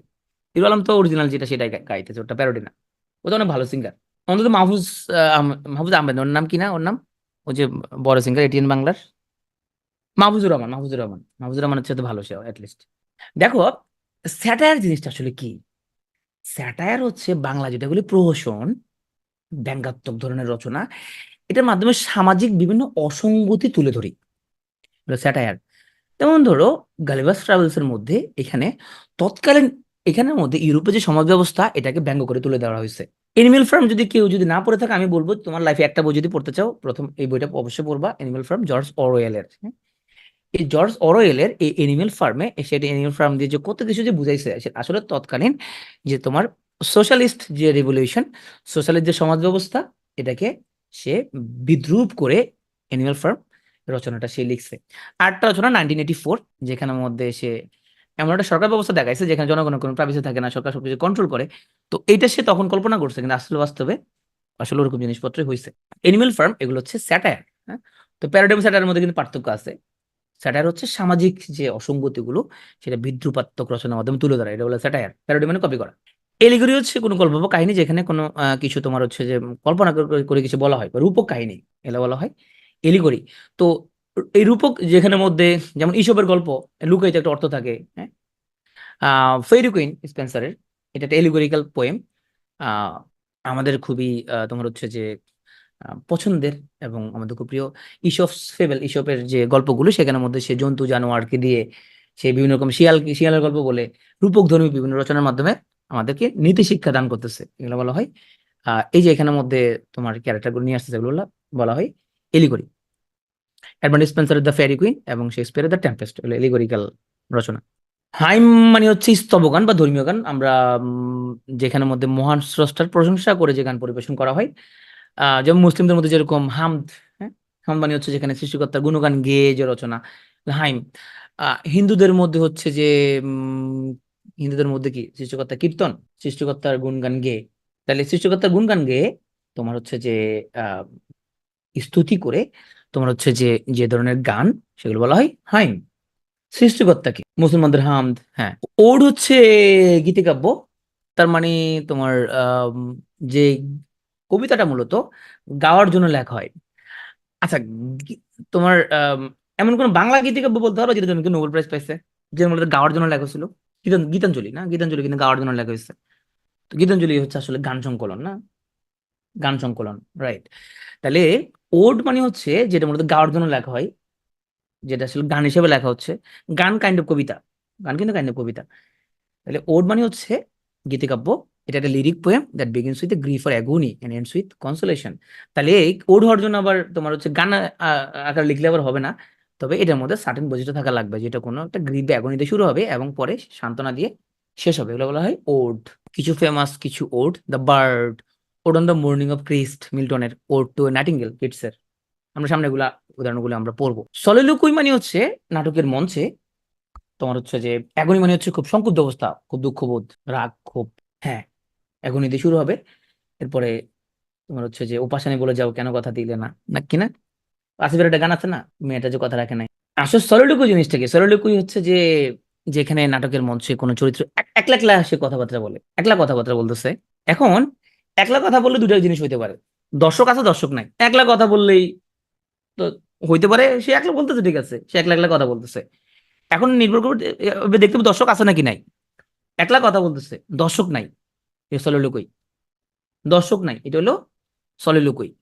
দর্শক থাকলে এটা হচ্ছে মনোলোগ। তাহলে কোন চরিত্র যখন নিজে নিজের সাথে কথা বলে, এটা হচ্ছে সলিলোকুই। তাহলে এটা হচ্ছে একটা dramatic technique of speaking alone to give characters their own person feelings. তাহলে সলিলোকুই এক ধরনের মনোলোগ। মনো মানে এক, একজন ব্যক্তির কথা। মনো মানে হচ্ছে এক, লোক মানে কথা। একজন ব্যক্তি কথা বলবে নিজের সাথে, কিন্তু এখানে কোনো দর্শক থাকবে না, এটাকে বলা হয় সলিলোকুই। ওকে। হ্যামলেট বলতেছে, হ্যামলেট যখন ও কই যাবে ভাই, ওর মাকে নিয়ে এসে ইয়ে করতেছে যে ওর মা আসলে কি এখানে প্লট করছে কিনা, যে ওরা বাপরে কেমনে মারে ফেললো, হ্যাঁ, ওরা কি আসলে দেয় কিনা, ও যা দেখতেছে ও তো মিলাতে পারতেছে না কোনো কিছুই। হ্যামলেট তখন বলতেছে, to be or not to be, that is the question. এই যে নিজের মনে নিজের নিজের সাথে নিজের কথা বলা, হ্যাঁ, মানুষ, ও হ্যাঁ, মানুষ বলে যে মাথা সিট আছে এরকম, হ্যাঁ। তোমার হচ্ছে যে অনেক সময় দুঃখ পাইলেও তো এরকম বলে, হ্যাঁ। তো তোমার ফাহাদ কখনো করোনা সলিলোকুই? সলিলোকুই কি হয়? ধরো ফাহাদ হচ্ছে যে ওর প্রেমিকার নাম হচ্ছে তোমার তফুরা। তফুরা চলে গেল। এখন এই যে ফাহাদ বলছে, হাই তফুরা তুমি কেন চলে গেলা, এইভাবে আমাকে ছেঁকা দিয়ে চলে গেলা, তফুরা এটা তুমি কি করলা এটা, হ্যাঁ? এই যে নিজের মাথায় থাপড়া দিয়েছে, লোকজন নাই কিন্তু এখানে মধ্যে, সে নিজে নিজে বলতেছে, হাই তফুরা কি করলা তুমি এটা, কেন এরকম করলা, আপা, আমি কি করছিলাম তোমার লগে, হ্যাঁ? সফুরের লোক হয়তো আমি একটু ওকে একটু হোয়াটসঅ্যাপে নক করছি আর কি, এই জন্য তুমি চলে যাবে এইভাবে নিজের সাথে নিজে যে কথা বলা। এই যে হলো সলিলোকুই। কোনো দর্শক নাই, হ্যাঁ, কিন্তু কোনো দর্শক। আচ্ছা, বঙ্গবন্ধু ৭ই মার্চের যে ভাষণ, ওখানে ওই উনি হল একজন বক্তা, মঞ্চে আর কোনো কেউ নাই কিন্তু, তাই না? কিন্তু দর্শক আছিল কিনা ওখানের মধ্যে? দর্শক ছিল, রাইট, দর্শক ছিল। তাহলে দর্শক আছে, এটা হলো মনোলগ। যেমন সিরাজউদ্দৌলা নাটকের মধ্যে যখন সিরাজউদ্দৌলা ডায়লগ দেয় এখানের মধ্যে, কে দিবা আশা কে দিব ভরসা, হ্যাঁ, দর্শকের উদ্দেশ্যে, হ্যাঁ। তাহলে এগুলো হচ্ছে মনোলগ। এখানের মধ্যে দর্শকের উদ্দেশ্যে যখন ডায়লগ, তোমার ডায়লগ না ডায়লগ দুই হয়ে যাবে, যে কথাবার্তা যখন বলতেছে দর্শক আছে, এগুলো মনোলগ। নিজের সাথে নিজে কথা বলতেছে, দর্শক না, এটা হলো সলিলোকুই। প্রোটাগনিস্ট মানে হচ্ছে আমাদের জসিম ভাই। জসিম আমার অত্যন্ত প্রিয় একজন নায়ক। তো ওর প্রায় দেখা যেত তোমার হচ্ছে যে ও প্রথম অনেক মার খেতো, অনেক প্রথম সে প্রথম মারতো না। মার খেয়ে যখন আমরা অপেক্ষা করতাম কখনো রক্ত বেরোবে, রক্ত একটু বের হলে সে রক্তটা একটু হাত দিয়া দেখতো। যখন দেখছে এক ফোঁটা রক্ত বেরিয়েছে, ওটা দেখার পর আইরে মার, মার খারে বলে। তো জসিম হচ্ছে নায়ক, ও হচ্ছে বাংলার নায়ক, ও হচ্ছে একজন প্রোটাগনিস্ট। তাহলে কোনো সিনেমার বা নাটকের সেন্ট্রাল যে ক্যারেক্টার, লিডিং যে ক্যারেক্টার, ওটা বলা হয় প্রোটাগনিস্ট। প্রোটাগনিস্ট সবসময় তোমার হচ্ছে যে নায়ক হবে এরকম, নায়িকা হইতে পারে। শাবানা অনেক জায়গায় প্রোটাগনিস্ট থাকতো। শাবানা অনেক সময় ও কিন্তু অনেক এক্সপার্ট, সেলাই করে টোরে কাপড় সেলাই সেলাই সে ধনী হয়ে যেত। মানে আমরা দেখছি অনেক, আমি নিজে চোখে এগুলো দেখা, ওর যে উত্থান, ও তোমার কাপড় সেলাই করে করে গার্মেন্টস এর মালিক হয়ে যেত এরকম। জসিমও, আমি নিজে চোখে দেখছি, ভ্যান গাড়ি চালায় কোটিপতি হয়ে গেছে সে। তো ওরা হচ্ছে যে লটারি পাইতো ওরা মোটামুটি। নায়ক মানে হচ্ছে প্রোটাগনিস্ট। তো যাই হোক, আমাদের, আমরা অনেক সময় নাটকের শেষ পর্যায়ে মানে করুণ পরিণতি হয় আমাদের এরকম। খুব ট্রাজিক এন্ড যখন হয় কোনো নাটকের, হ্যাঁ, কোনো ট্রাজিক এন্ড হলে তাকে আমরা বলি বিপর্যয়, ক্যাটাস্ট্রফি। আমরা যেটা চাই না, এরকম একটা ক্যাটাস্ট্রফি হয়ে গেছে, tragic end of the play. আমরা খুব চোখের জল, নাকের পানি একাকার হয়ে যায় আমাদের এরকম বিপর্যয়কর কাহিনী দেখে। এগুলো হচ্ছে ক্যাটাস্ট্রফি। আসলে এখানে তিনটা জিনিস, হোমো নাইম, হোমোগ্রাফ এবং হোমোফোন। আচ্ছা, গ্রাফ ওয়াটার অর্থ কি? গ্রাফ মানে কি? লেখা না? ফোন মানে কি? ফোন মানে হলো অডিও না, উচ্চারণ। নাইম মানে কি? নাইম মানে হচ্ছে যে কোনো কিছুর তোমার নাইম মানে নাম। তাহলে দেখো, এখানে হোমো নাইম মানে হচ্ছে শুধুমাত্র অর্থটা ডিফারেন্ট, কিন্তু স্পেলিংও সেম হবে এবং উচ্চারণটাও সেম হবে, শুধুমাত্র অর্থটা ডিফারেন্ট। এগুলো হলো হোমো নাইম। গ্রাফ মানে হচ্ছে এখানে মধ্যে লেখাটা, স্পেলিংটা সেম হবে, প্রোনাউন্সিয়েশনটা সেম হতে পারে, ডিফারেন্ট হতে পারে। উদাহরণ দিলে বুঝবা। সেম হতে পারে, ডিফারেন্ট হতে পারে। মিনিং মাস্ট ডিফারেন্ট হবে, মিনিং মাস্ট ডিফারেন্ট হবে। ফোন মানে শুধুমাত্র উচ্চারণটা সেম, বাকিগুলা ডিফারেন্ট। স্পেলিংটা সেম হতে পারে, ডিফারেন্ট হতে পারে। আচ্ছা, এখন যেটা বুঝো নাই, আসলে আমরা দেখি ব্যাট এবং এই ব্যাট উচ্চারণ কি সেম কিনা? উচ্চারণ সেম, বানান সেম, অর্থ অর্থ ডিফারেন্ট। হোমোনাইম মানে নাম, হ্যাঁ, নামটা শুধু তোমার ধরো এখানের মধ্যে আমরা মনে রাখবো হোমোনাইম মানে হচ্ছে এই, এখানের মধ্যে আমাদের অর্থ হচ্ছে যে শুধু ডিফারেন্ট থাকবে, কিন্তু এখানের মধ্যে আমাদের এটার বানান, এটা উচ্চারণ দুটাই সেম থাকবে। ওকে, আসো আমরা এখানে যদি দেখি, আমরা সান এবং সান, এটা উচ্চারণ সেম না? উচ্চারণ সেম, কিন্তু অর্থ কি? ডিফারেন্ট, বানান ডিফারেন্ট। কি বলবো তাহলে? এটাকে কি বলবো? এটাকে শুধুমাত্র এখানে আমাদের উচ্চারণটা শুধুমাত্র সেম, হোমোফোন বলবো। এবার ক্লিয়ার হচ্ছে? এটাকে হোমোফোন বলবো।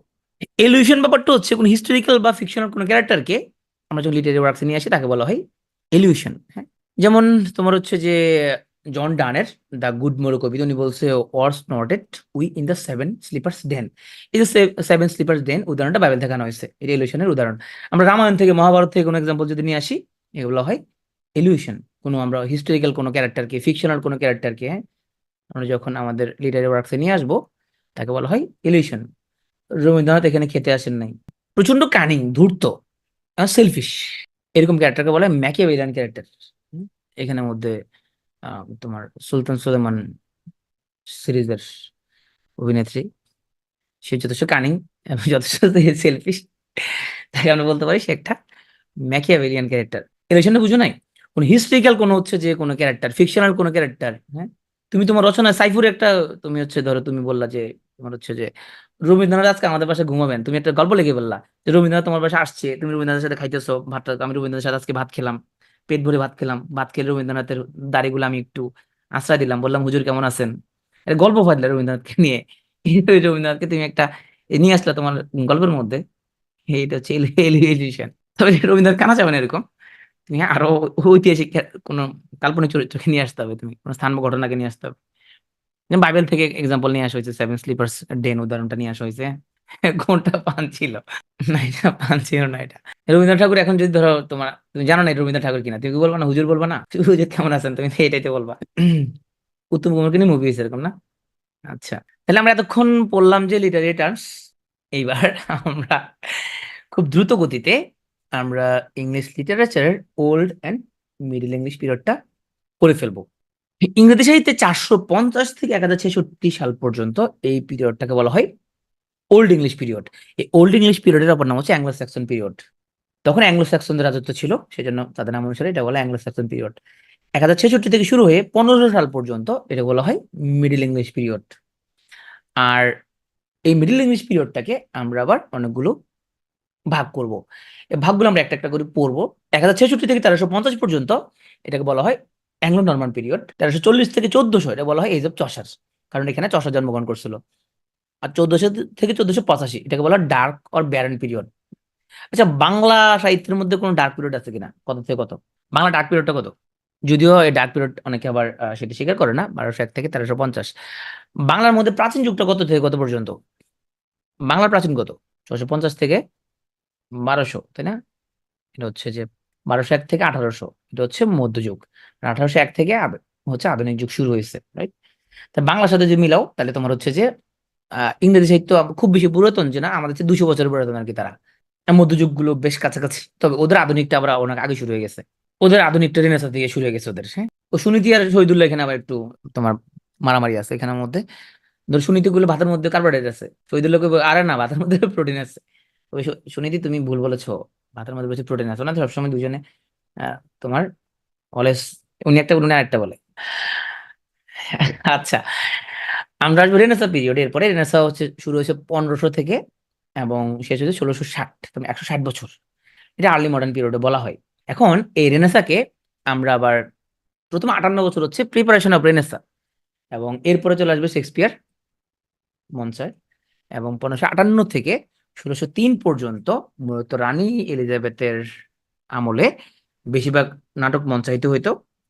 তো তার সামনে মঞ্চায়িত হয়েছে তার জীবদ্দশায় এগুলো, এবং রানী এলিজাবেথের নাম অনুসারে এটাকে নাম দেওয়া হয়েছে এলিজাবেথান পিরিয়ড। 1603 সালে এলিজাবেথ মারা গেছে। এরপরে তোমার হচ্ছে যে রাজা জ্যাকব ক্ষমতা আসছে, তাহলে জ্যাকব থেকে জ্যাকোবাস, এবং 1603 থেকে 1625 এটা হচ্ছে জ্যাকোবিয়ান পিরিয়ড। আর শেক্সপিয়ার সে এলিজাবেথান পিরিয়ডে তার অনেকগুলো নাটক, এবং জ্যাকোবিয়ান পিরিয়ডে তার কিছু নাটক, তার মানে এদিকেও ছিল সে, এদিকেও কিছু ছিল। মানে 1590 থেকে 1616 পর্যন্ত এটা ছিল এইজ অফ শেক্সপিয়ার। এখানেও কিছু নাটক তার, এখানেও কিছু নাটক। তো আমাদের জ্যাকবের পরে 1625 থেকে 1649 এই ক্ষমতা ছিল রাজা চার্লস। চার্লসের Caroline period. 1649 সালে আইসা তখন ইংল্যান্ডের লোকজন বিদ্রোহ করছে, বিদ্রোহ করে রাজা চার্লসের মাথা কাটে ফেলাইছে। মাথা কাটে ফেলানোর পরে ওরা তখন ডেমোক্রেটিক সরকার বসাইছে, এবং তখন যে সরকারটা ছিল তাকে বলে কমনওয়েলথ সরকার, এবং এটা হচ্ছে কমনওয়েলথ পিরিয়ড। কমনওয়েলথ পিরিয়ডের পরে মূলত 1660 থেকে আমরা দেখব যে জনগণ বুঝতে পারছে যে না, কমনওয়েলথ হয়ে লাভ নেই আসলে, এভাবে গণতান্ত্রিক হলে হয় না, ভোট চুরিটির হয় প্রচুর পরিমাণে, তখন ওরা আবার রাজাকে ফিরে নিয়ে আসছে। এরপরে আমাদের শুরু হয়েছিল রিস্টোরেশন পিরিয়ড, আগে রাজার সিস্টেম আবার চালু করে দিবে। এই প্রত্যেকটা পিরিয়ড আমরা সামনে পড়বো, পড়লে তখন তোমার আর মুখস্থ হয়ে যাবে। হ্যাঁ, এই আমাদের ক্যারোলিন পিরিয়ডের এখানে আগে থেকে মোটামুটি কমনওয়েলথ পিরিয়ড পর্যন্ত তোমার শেষ পর্যন্ত কমনওয়েলথের এই 1620 থেকে 1660 এটা হলো হুজুর পিরিয়ড। হুজুর পিরিয়ড মানে হচ্ছে যেখানে তোমার হচ্ছে যে তোমার মদ টদ খাওয়া যাবে না, হ্যাঁ, তারপরে তোমার হচ্ছে গাঁজা খাওয়া যাবে না, তারপরে তোমার মেয়েদের সাথে প্রেম টেম করা যাবে না, এরকম। তো আসলে বেঁচে থাকে কি করবে আর, না? তো এটা হলো পিউরিটান পিরিয়ড। পিউরিটান মানে হচ্ছে পিউর করে ফেলবে লোকজন, হ্যাঁ, লোকজন কোনো আনন্দ উৎসব করা যাবে না, ধর্মকর্ম মানতে হবে। এটা হলো হুজুর পিরিয়ড বা পিউরিটান পিরিয়ড, পিউর করে ফেলবে। 1660 থেকে 1797 পর্যন্ত, তাহলে 1660 সালে এখানে মূলত আমরা দেখলাম এখান দিয়ে কমনওয়েলথটা শেষ হয়েছে। তাহলে কমনওয়েলথের একদম তোমার হচ্ছে যে শেষ হওয়ার পর থেকে 1798 পর্যন্ত, অনেক 138 বছর প্রায়, এটা বলে নিউ ক্লাসিক্যাল পিরিয়ড। তো কেন এটাকে নিউ ক্লাসিক্যাল বলা হয়, ক্লাসিক্যাল মানে কি, ক্লাসিক্যাল মানে কি হচ্ছে আমরা জানবো। এই নিউ ক্লাসিক্যাল পিরিয়ডের এখানে তাহলে 1660 থেকে শুরু হইলো 1798 পর্যন্ত। এই যে প্রথম 40 বছর, মানে দেখলো যে এই কমনওয়েলথ করে লাভ নাই, এখানে ভোট হয়, এখানে রাতের বেলা ভোট হয়, এখানে সব ফেক ভোট, এবং যায় ভোট দেওয়া যায় না, দরকার নাই ভাই, আর রাজাই ভালো। তখন ওরা আবার রাজাকে ফিরে ফিরে নিয়ে আসে। এই জন্য এটা বলা হয় দ্য রেস্টোরেশন পিরিয়ড। এবং এই সময় একজন বড় কবি জন ড্রাইডেন জন্মান, ওনার নাম অনুসারে বলা হয় এজ অফ জন ড্রাইডেন। 1700 থেকে 1745 পর্যন্ত এখানের মধ্যে তোমার রোমান শাসক অগাস্টাসের সময় যেরকম সাহিত্য হইতো সেরকম সাহিত্য তোমার প্রচলন শুরু হয়েছে। তো কিং অগাস্টাসের নাম অনুসারে এটাকে বলা হয় অগাস্টান পিরিয়ড। যদিও অগাস্টাস এই সময়ের শাসক না, সে হলো অনেক আগে প্রাচীন রোমের শাসক সে। তার আমলে যে শিল্প সাহিত্য যেরকম হইতো সেটা ফলো করা হয়েছে এখানে, এই জন্য এটাকে বলা হয় অগাস্টান পিরিয়ড। এবং এই সময় একজন বড় কবি আলেকজান্ডার পোপ জন্মান, এই জন্য এটাকে বলা হয় পোপ আলেকজান্ডার এজ। 1745 থেকে 1798 বা কোথাও দেখবো 1785, এটা বলে এজ অফ সেন্সিবিলিটি। এই সময় মানুষের সেন্স ফিরে আসছে, হ্যাঁ, মানুষ রিজন নিয়ে ভাবতে শুরু করছে, যুক্তি দিয়ে ভাবা শুরু করছে মানুষ। এই সময় অন্যতম বড় একজন রাইটার স্যামুয়েল জনসন জন্মান, এই জন্য বলা হয় এটাকে দ্য স্যামুয়েল জনসনস এজ। 1798 থেকে 1832 পর্যন্ত মাত্র 34 বছর। এখানে মানুষের জীবনের রোমান্টিক কাল কেমন, শর্ট নাকি লং? মানুষের জীবনের রোমান্টিক কাল আসলে খুব বেশি না, শর্টই না, ওই শর্ট। তো এই রোমান্টিক পিরিয়ডটা খুবই শর্ট একটা পিরিয়ড, 1798 থেকে 1832, মাত্র 34 বছরের পিরিয়ড। আমরা তাহলে অনেক সময় পরীক্ষা প্রশ্ন আসে যে রোমান্টিক পিরিয়ডটা কত সেঞ্চুরি। আচ্ছা আমাকে বলো তো যে 1920 এটা কি ঊনবিংশ শতাব্দী নাকি বিংশ শতাব্দী? ঊনবিংশ নাকি বিংশ? এটা বিংশ, রাইট, এটা হচ্ছে বিংশ। তাহলে এই যে 1832 সাল, এটা হচ্ছে তাহলে 19 শতক, 19 শতকের আর্লি, 19 শতকের আর্লি পার্টটা হচ্ছে রোমান্টিক পিরিয়ড। 1832 থেকে 1901 পর্যন্ত এই সময়ে রানী ছিল রানী ভিক্টোরিয়া। রানী ভিক্টোরিয়ার নাম যদি মনে না থাকে তাইলে তুমি মনে রাখবা কুমিল্লা যে ভিক্টোরিয়া কলেজ তোমার, এটা ব্রিটিশ আমল হয়েছিল। তাহলে এই ব্রিটিশরা তো এখানে শাসন করা শুরু করছে 1857 থেকে, মানে ইস্ট ইন্ডিয়া কোম্পানি ছিল এর আগে, 1757 থেকে ইস্ট ইন্ডিয়া কোম্পানি। 1857 পর থেকে রানী শাসনে চলে যায়, তো রানী ভিক্টোরিয়া ছিল। তাহলে 1832 থেকে 1901 পর্যন্ত এটা ছিল রানী ভিক্টোরিয়ার শাসন, এবং এটা বলা হয় ভিক্টোরিয়ান পিরিয়ড। এটা 19 শতকে, শর্টার এজ লাগবে না এটা। আর 1901 থেকে শুরু হয়ে গেল মডার্ন পিরিয়ড। তো 1901 থেকে 1939 পর্যন্ত এই যে 20th সেঞ্চুরির ফার্স্ট হাফ, এটা হচ্ছে যে আমাদের মডার্ন পিরিয়ড, এবং এরপরে শুরু হয়ে গেছে পোস্ট মডার্ন। মডার্ন পিরিয়ডটাকে আমরা 1910 পর্যন্ত এডওয়ার্ডিয়ান পিরিয়ড বলা হয়, এবং 10 থেকে 36 পর্যন্ত বলা হয় জর্জিয়ান পিরিয়ড। এখন পর্যন্ত চলতেছে পোস্ট মডার্ন। এত কিছু পড়ার পর তোমার যদি আগে ক্লাস না করো মাথা ঘুরাবে নিশ্চিত। এখন আসো, এটা দেখলে পরে মাথা ঠান্ডা হবে। এটা কয়েকবার করে লিখবা খাতায়, এমনি লিখবা যে ওল্ড ইংলিশ, এরপরে middle, Renaissance, new classical, romantic, Victorian, modern, post modern. হ্যাঁ, এখানে লিখবা 450, লিখবা 1066, এখানে লিখবা 1500, লিখবা 1660, লিখবা 1798, এখানে লিখবা 1832, এখানে লিখবা 1901, এখানে লিখবা 1939। সিকুয়েন্স অনুযায়ী মনে রাখবা। হ্যাঁ, 450, 1066, 1500, 1660, 1798, 1832, তারপরে তোমার হচ্ছে যে 1901 এবং 1939। তাহলে এটা যদি তুমি মনে রাখো, তাহলে তুমি দেখো এই 450, 1066 এই পিরিয়ডটা হচ্ছে ওল্ড ইংলিশ। 1066 থেকে 1500 পর্যন্ত এটা হলো মিডল ইংলিশ। 1500 থেকে 1660 এটা হলো নিউ ক্লাসিক্যাল। 1660 থেকে 1760, না এটা হচ্ছে রেনেসা। 1798 পর্যন্ত এটা হলো নিউ ক্লাসিক্যাল। 1798 থেকে 1832 পর্যন্ত রোমান্টিক। 1832 থেকে 1901 এটা হলো ভিক্টোরিয়ান। 1901 থেকে 1940 পর্যন্ত মডার্ন, এরপর পোস্ট মডার্ন। হাতে লিখে নিয়ে যেতে হবে না, তুমি দুবার লিখলে প্র্যাকটিস করলে হয়ে যাবে। সো এখানে তোমার যেটা প্যাচ লাগতে পারে যে আগের রেনেসা 1500 থেকে 1660 রেনেসা, এরপর নিউ ক্লাসিক্যাল 1660 থেকে 1798 নিউ ক্লাসিক্যাল, 1798 থেকে 1832 পর্যন্ত রোমান্টিক, এবং এরপরে ভিক্টোরিয়ান। আসো ওল্ড ইংলিশ পিরিয়ডের কিছু সাহিত্য আমরা দেখি।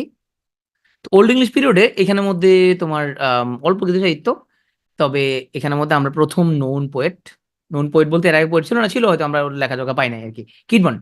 কিটবনকে বলা হয় first known poet in English literature. কিটবনকে বলা হয় father of English sacred song. Sacred song মানে খুব পবিত্র গান।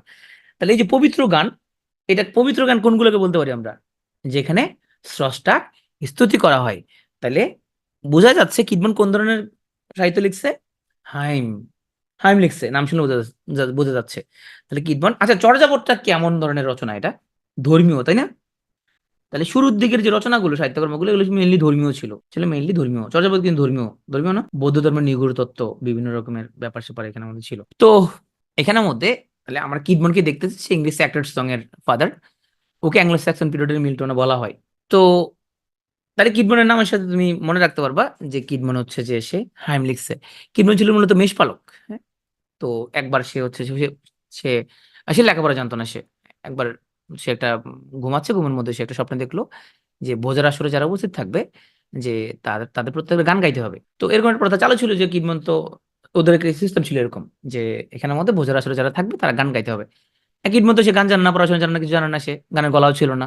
তো ওর যখন তোমার গান গাইবার পালা আসতো, ও ওখান থেকে চলে যেত সে। হ্যাঁ, তো এই একদিন সে চলে গেছে যে ও গান টান পারে না। আমরা সবাই যখন বসতো এখানের মধ্যে, ও তো কোনো গান পারে না। সে আস্তা বলে শুয়ে আছে, একদম ঘুমায় পড়ছে সে। তো ঘুমের মধ্যে স্বপ্নে দেখছে যে দেবদূত এসে ওরে বলছে যে এ তুমি কি পারো নাকি, দেখো তুমি স্রষ্টাকে নিয়ে গাও, গান গাও, তুমি স্রষ্টার সৃষ্টি বস্তু সম্পর্কে গান গাও। এরপর সে ঘুম থেকে উঠে দেখলো যে তার স্মৃতিতে সে গানটা জল করতেছে, এরপর সে লেখা ফেলাইছে, এবং আরো কয়েকটা গান সে সঙ্গে সঙ্গে সে তৈরি করছে। তাহলে স্রষ্টার স্তুতি করে কিডমনের রচনা হচ্ছে hymn of Caedmon, religious poetry. আর কিডমনের মোস্ট ইম্পর্টেন্ট ওয়ার্কের নাম হলো প্যারাফ্রেজ।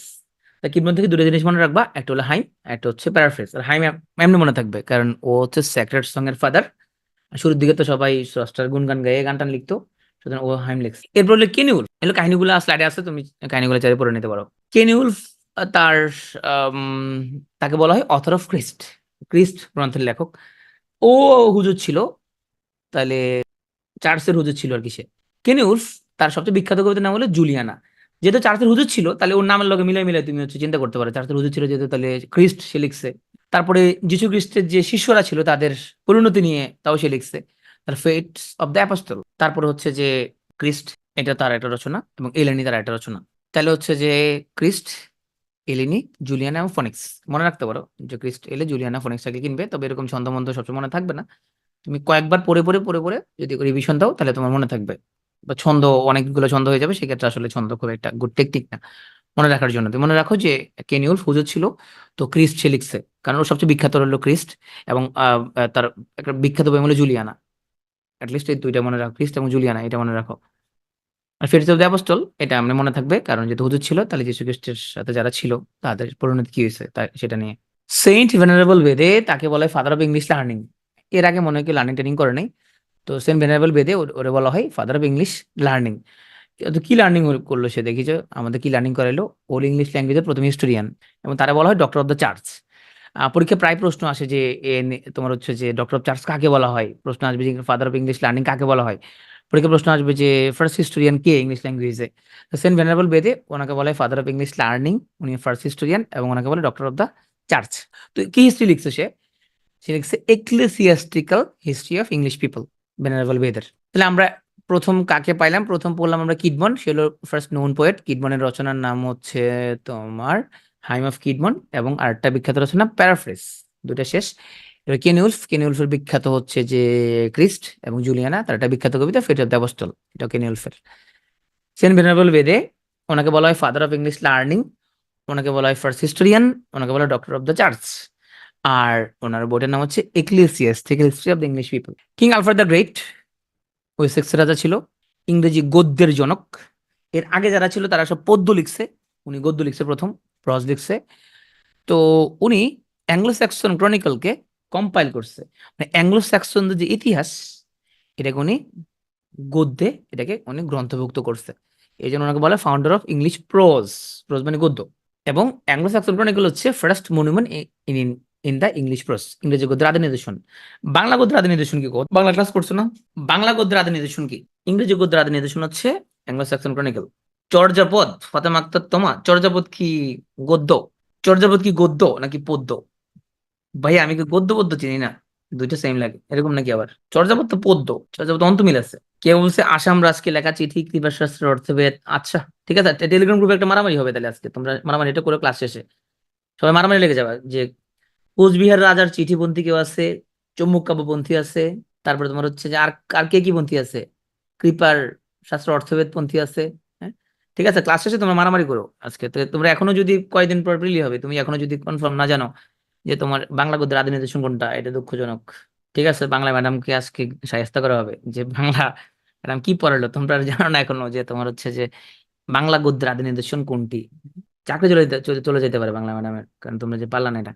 ওকে, আমরা তাহলে আলফ্রেড দ্য গ্রেট থেকে মনে রাখবো তাকে বলা হয় ফাউন্ডার অফ ইংলিশ প্রোস, এবং তার কেন বলা হয়, কারণ অ্যাংলো স্যাক্সন ক্রনিকল সে গ্রন্থভুক্ত করছে। এটা হলো ইংরেজি গদ্যের আদি নিদর্শন। আমরা এবার দেখি যে আমাদের ইংরেজি, না আমি আনসার তো বলবো না, তোমরা মারামারি করবা টেলিগ্রাম গ্রুপে যায় তোমরা, এটা তোমাদের হোমওয়ার্ক খুঁজে বের করবো। আমি কেন, আমি কি বাংলার মাস্টার নাকি? আমি কি বাংলার মাস্টার নাকি বাংলা পড়াই? এবার আমরা একটু দেখি, একটু আমরা এতদিন আমরা বেশি বড় বড় কাজ করে নাই, ছোটখাটো কাজ করছি, অনেক বড় একটা কাজ করব আমরা, শিখবো, যেটা হচ্ছে যে আমরা আর্লিয়েস্ট এপিক ইন ইংল্যান্ড, ইংল্যান্ডে আর্লিয়েস্ট একটা এপিকের নাম সম্পর্কে আমরা জানবো। এটার মধ্যে দিয়ে আমরা আমরা ওল্ড এজটা শেষ করব। ওল্ড এজে আমাদের আর খুব বেশি আমাদের নাই। তো তাহলে ওল্ড এজে তুমি কাকে কাকে পড়বা, প্রথমে আমরা হচ্ছে যে পড়ে ফেললাম হচ্ছে ওল্ড এজ থেকে আমরা কিডমনকে পড়ে ফেলছি, ফার্স্ট নোন পোয়েট। তারপরে আমরা হচ্ছে যে এখানের মধ্যে কেনিউলফ পড়ে ফেলছি ওল্ড এজ থেকে, ভেনারেবল বেডে পড়ছি, তারপরে হচ্ছে যে এবং আলফ্রেড দ্য গ্রেট অল্প কয়েকজনকে পড়ছি আমরা। এবং ওল্ড এজ থেকে আমরা একটা সাহিত্যকর্ম পড়ে তারপর আমরা ওল্ড এজটা শেষ করে ফেলবো। ওকে, চলো আমরা এখন পরিচিত হব ইংরেজি সাহিত্যের আদি নিদর্শনের সাথে। এটা বলা হয় আর্লিয়েস্ট এপিক ইন ইংল্যান্ড, যে ইংল্যান্ডের এটা হচ্ছে আর্লিয়েস্ট এপিক। এখন এই আর্লিয়েস্ট এপিকটা কে লিখছে আমরা কেউ জানি না, এটা দুটা পার্ট আছে, এটা অ্যানোনিমাসলি লিখছে। হ্যাঁ, আমরা আগে মনে করতাম অ্যানোনিমাস মনে একটা রাইটার, হ্যাঁ তখন ব্লগের যুগ, তো দেখি যেটা অ্যানোনিমাস, রাইটার নাম অ্যানোনিমাস, ওই শালা অ্যানোনিমাস তো জানে কত কিছু জানে। সামু ব্লগের যুগ ছিল তখন, অনেক ব্লগ টক হইতে বিভিন্ন, হ্যাঁ অনেক বাংলা ব্লগ ছিল, অনেক ব্লগ ছিল তখন, রাইটারের নাম অ্যানোনিমাস। চিন্তা করতাম চলে অ্যানোনিমাস কি কত কিছু জানে, যেখানে যায় সেখানে অ্যানোনিমাস, কত করে রাইটারের বাবা সে। বিউল, এটা অ্যানোনিমাস ভাই লিখছে আমাদের, অনেক জ্ঞানী ব্যক্তি অ্যানোনিমাস ভাই, উনি বিউল লিখছে। এটা হলো আমাদের, এটা পড়লে প্রাচীন যুগ শেষ। তো বিউলফের দুটো পার্ট ছিল, এখানের মধ্যে আমি গল্পটা খুব বেশি লম্বা করব না।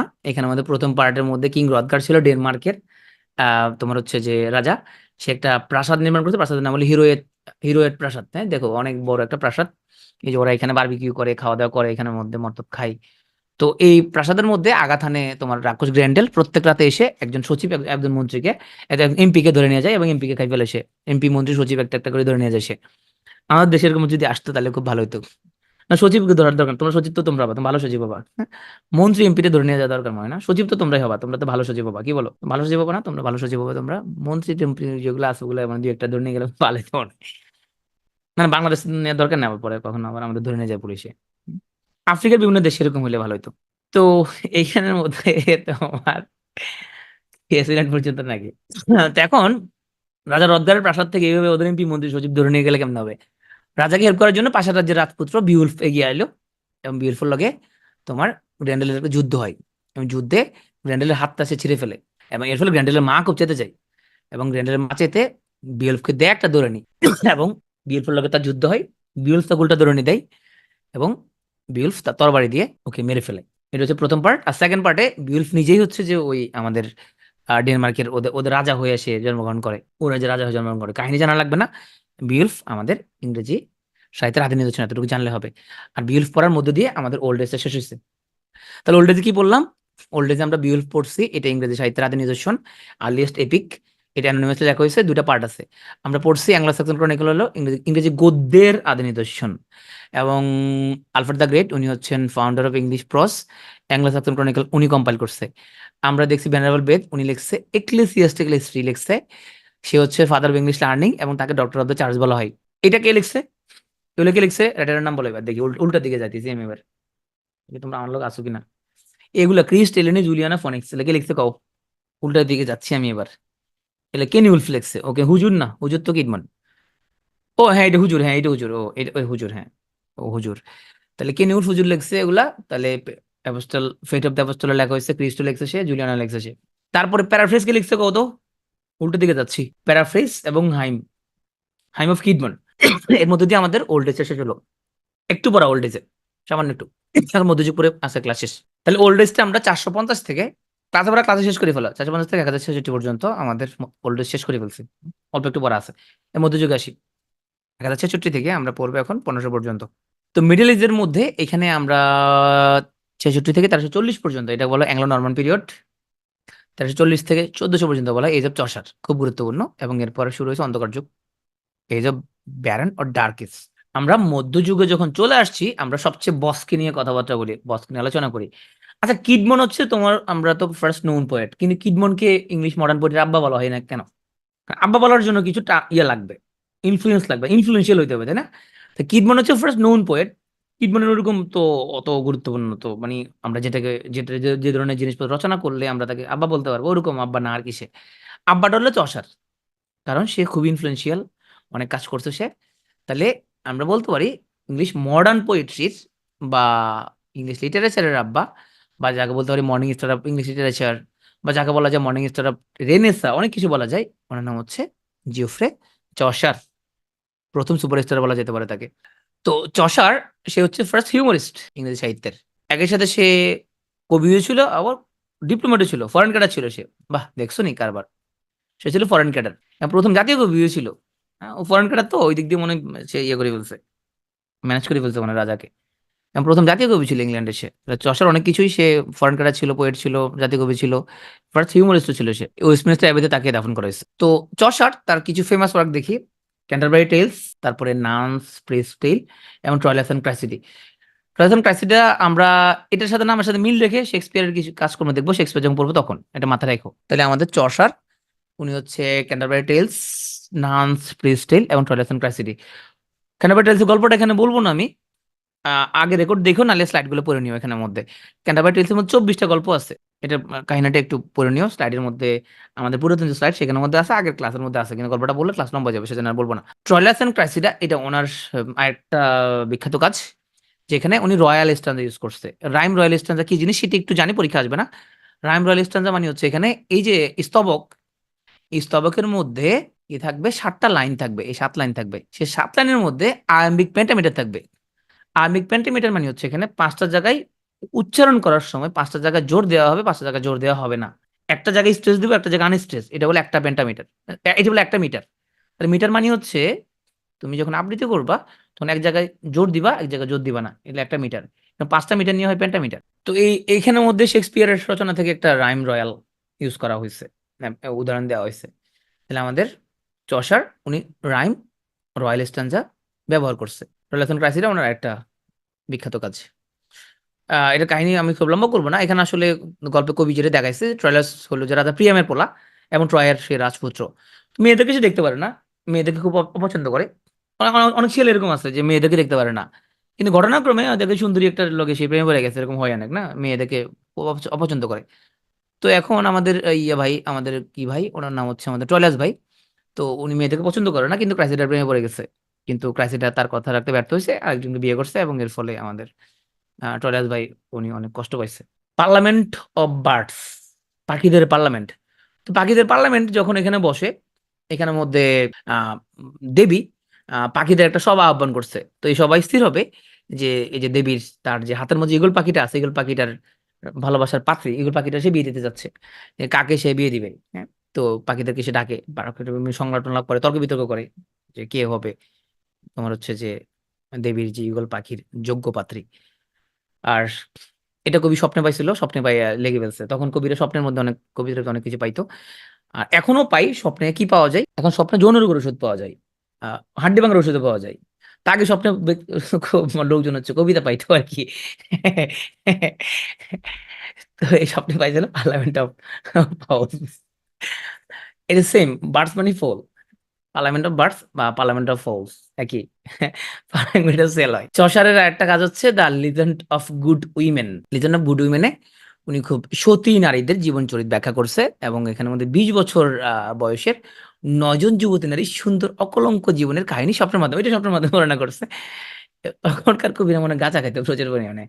এত স্বপ্নের মধ্যে এত কবিতা কেমনে পাবে, গাঁজা না খাওয়া ছাড়া এটা পসিবল না। তুমি কইতে কইলে যে ভাই আপনি খাইছেন নাকি, না আমি খাই নাই, শুনছি গাঁজা খেলে নাকি অনেক অনেক কবিতার ভিতরে লেখে। আমার বন্ধুরা বলছে যে কই গাঁজা খেলে না অনেক কবিতা আসে। তুই খাইলে তুই কবিতা লিখে ফেলতে পারবি, তখন আমি তুই লেখস না কেন। পরে আবার ভুলে যায় নাকি, হ্যাঁ, পরে নাকি আবার ওই ভুলে যায় এরকম, নাহলে তো অনেক কবিতার বই হয়ে যেত। তাহলে চসার ভাই উনি হচ্ছেন যে আমাদের মধ্যযুগ, যাকে দিয়ে শুরু করছি, যাকে বলাই মডার্ন পোয়েট্রির আব্বা, morning star of English literature. তবে কিডমনকে আবার আব্বা ডাইকো না, কিডমন কিন্তু আব্বা না, কিডমন কিন্তু ফার্স্ট নোন পোয়েট। তুমি কিন্তু এই জায়গায় প্যাচ লাগাবা। আবার বলি, কিডমন হচ্ছে ফার্স্ট নোন পোয়েট, কিড নট ইজ নট আব্বা, আব্বা হচ্ছে চসার। তুমি অনেক পড়াশোনা মনে করি কি রে, কিডমন তো সবার আগে, তাহলে কিডমন তো আব্বা হওয়ার কথা না, কিডমন আব্বা না, কিডমন হচ্ছে ফার্স্ট নোন পোয়েট, মনে থাকবে। আব্বু হচ্ছে চসার। তাহলে যেহেতু সে আব্বা, তাহলে আমরা ওই জাতীয় কবি বানাই দিলাম, এবং ওকে ও হচ্ছে ফার্স্ট হিউমারিস্ট। এবং ওর ক্যান্টারবারি টেলস, নান্স প্রিস্টেল এবং টয়লেটস এন্ড ক্রাইসিড, এই তিনটা মনে রাখবা। আর হচ্ছে একটা মনে রাখতে পারলে ভালো, সেটা হলো পার্লামেন্ট অফ বার্ডস বা পার্লামেন্ট অফ ফলস, এবং the legend of the good women. মনে থাকলে ভালো, না থাকলে নাই। বিড়ালের গলায় ঘন্টা বাঁধবে কে, উইলিয়াম ল্যাংল্যান্ড। তো উইলিয়াম ল্যাংল্যান্ডের উপরে মনে রাখো, বিড়ালের গলায় ঘন্টা বাঁধবে কে, এটা উইলিয়াম ল্যাংল্যান্ড বলছে। এবং ল্যাংল্যান্ডের একটা স্যাটায়ার নাম হচ্ছে ভিশন অফ পায়ার্স প্লাউমেন। ওনাকে বলা হয় ফার্স্ট, এই যে ভিশন অফ পায়ার্স প্লাউমেন, এটাকে বলে first great English satire. Poem মানে একটা কবিতা, আর পোয়েট্রি মানে তো কাব্য। মানে কাব্য মানে কি, ওখানের মধ্যে অনেকগুলা, তোমার হচ্ছে যে ধরো একটা কাব্যগ্রন্থের মধ্যে কি থাকে, অনেকগুলো কবিতা থাকে, তাই না। পোয়েম মানে তো একটা কবিতা, বহু বচন, রাইট। পোয়েট্রি অফ নজরুল, নজরুলের কাব্য যখন বলবে, তার মানে নজরুলের সব কবিতা বোঝাচ্ছি আমরা, তাই না। ওকে, তাহলে আমরা এখানের মধ্যে ল্যাংল্যান্ডের উপরে শুধু একটাই, ভীষণ পায়াস প্লাউম্যান, এটা মনে রাখতে পারি। আর যেটা ফার্স্ট গ্রেট ইংলিশ স্যাটায়ার, এবং ওনার একটা dialogue, who will bell the cat, ওনার একটা কোটেশন, এটা মনে রাখতে হবে। বেরোলে গেলা ঘন্টা বাজবে কে, জন ওয়াইক্লিফ। আম, ওনাকে দেখতে তো হুজুর মনে হচ্ছে, মনে হচ্ছে হুজুর, হ্যাঁ হুজুর, হুজুর ফর শিওর হুজুর উনি।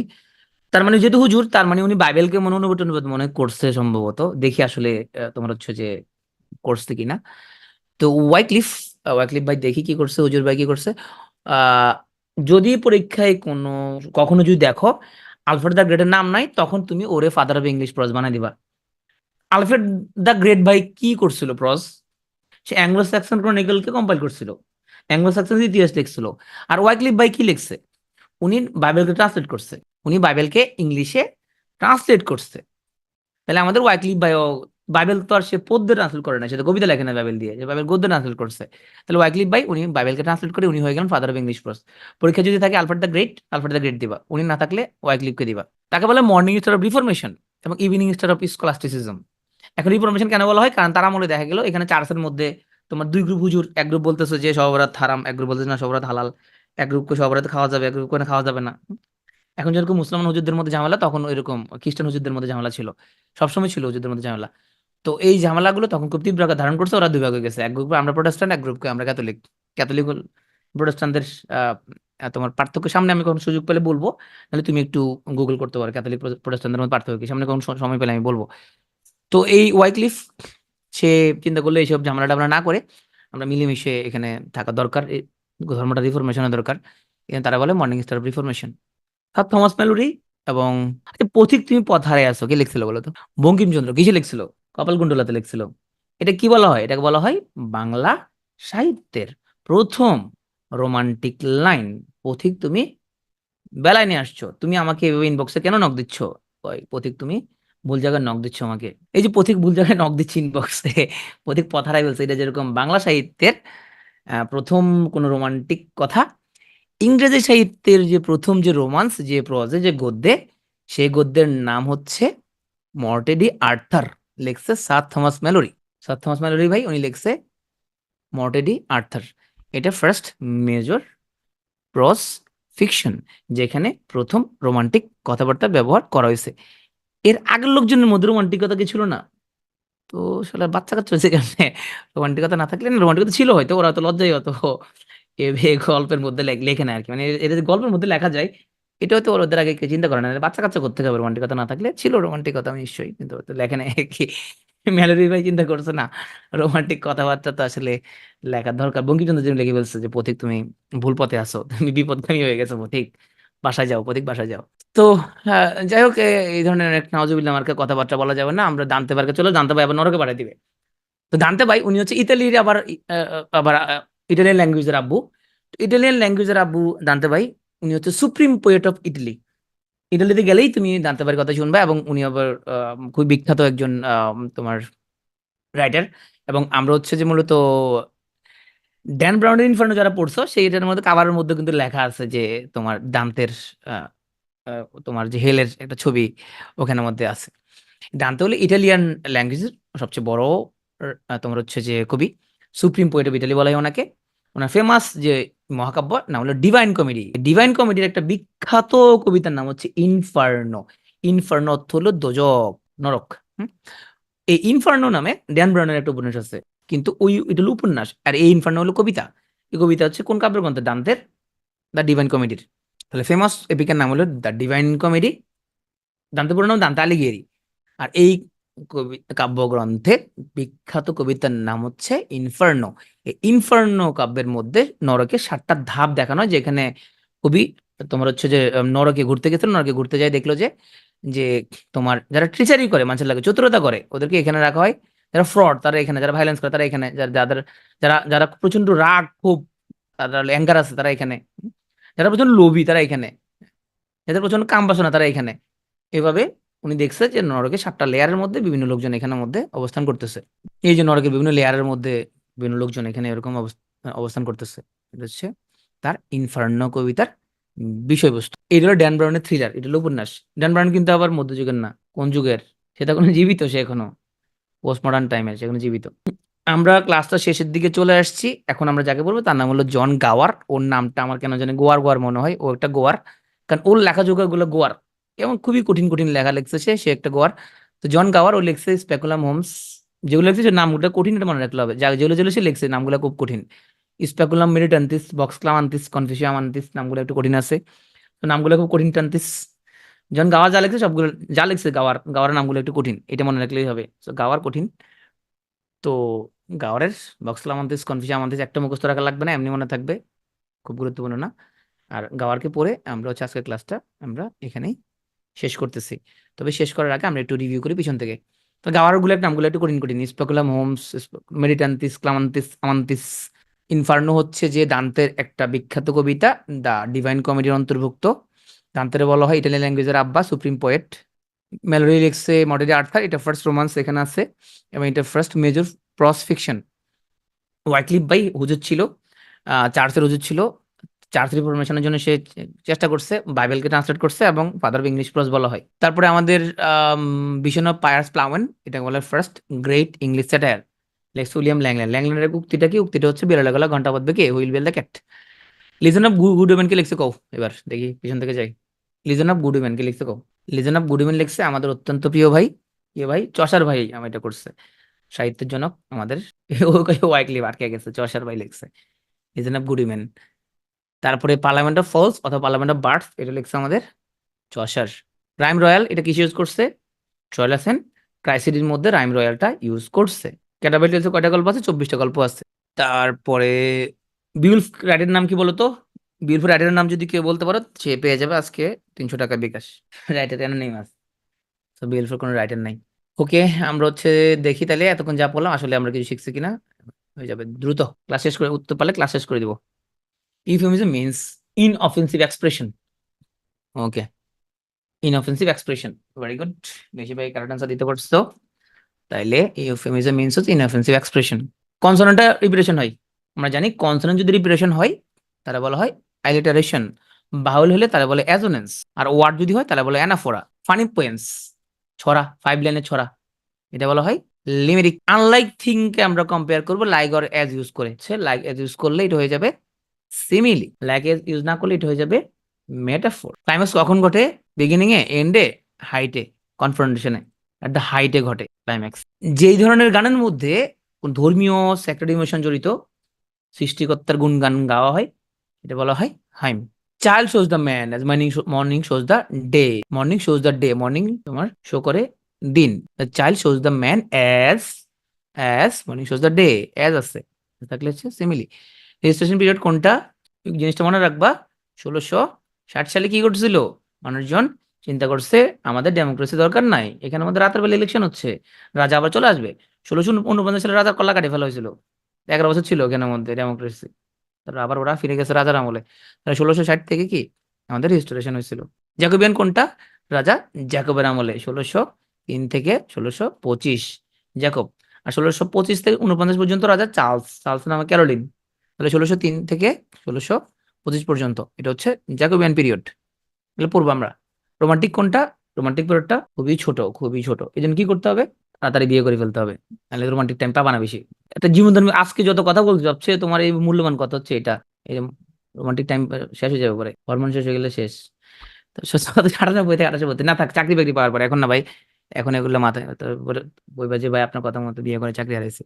1798 থেকে 1832 পর্যন্ত এটা romantic period. Okay, thank you.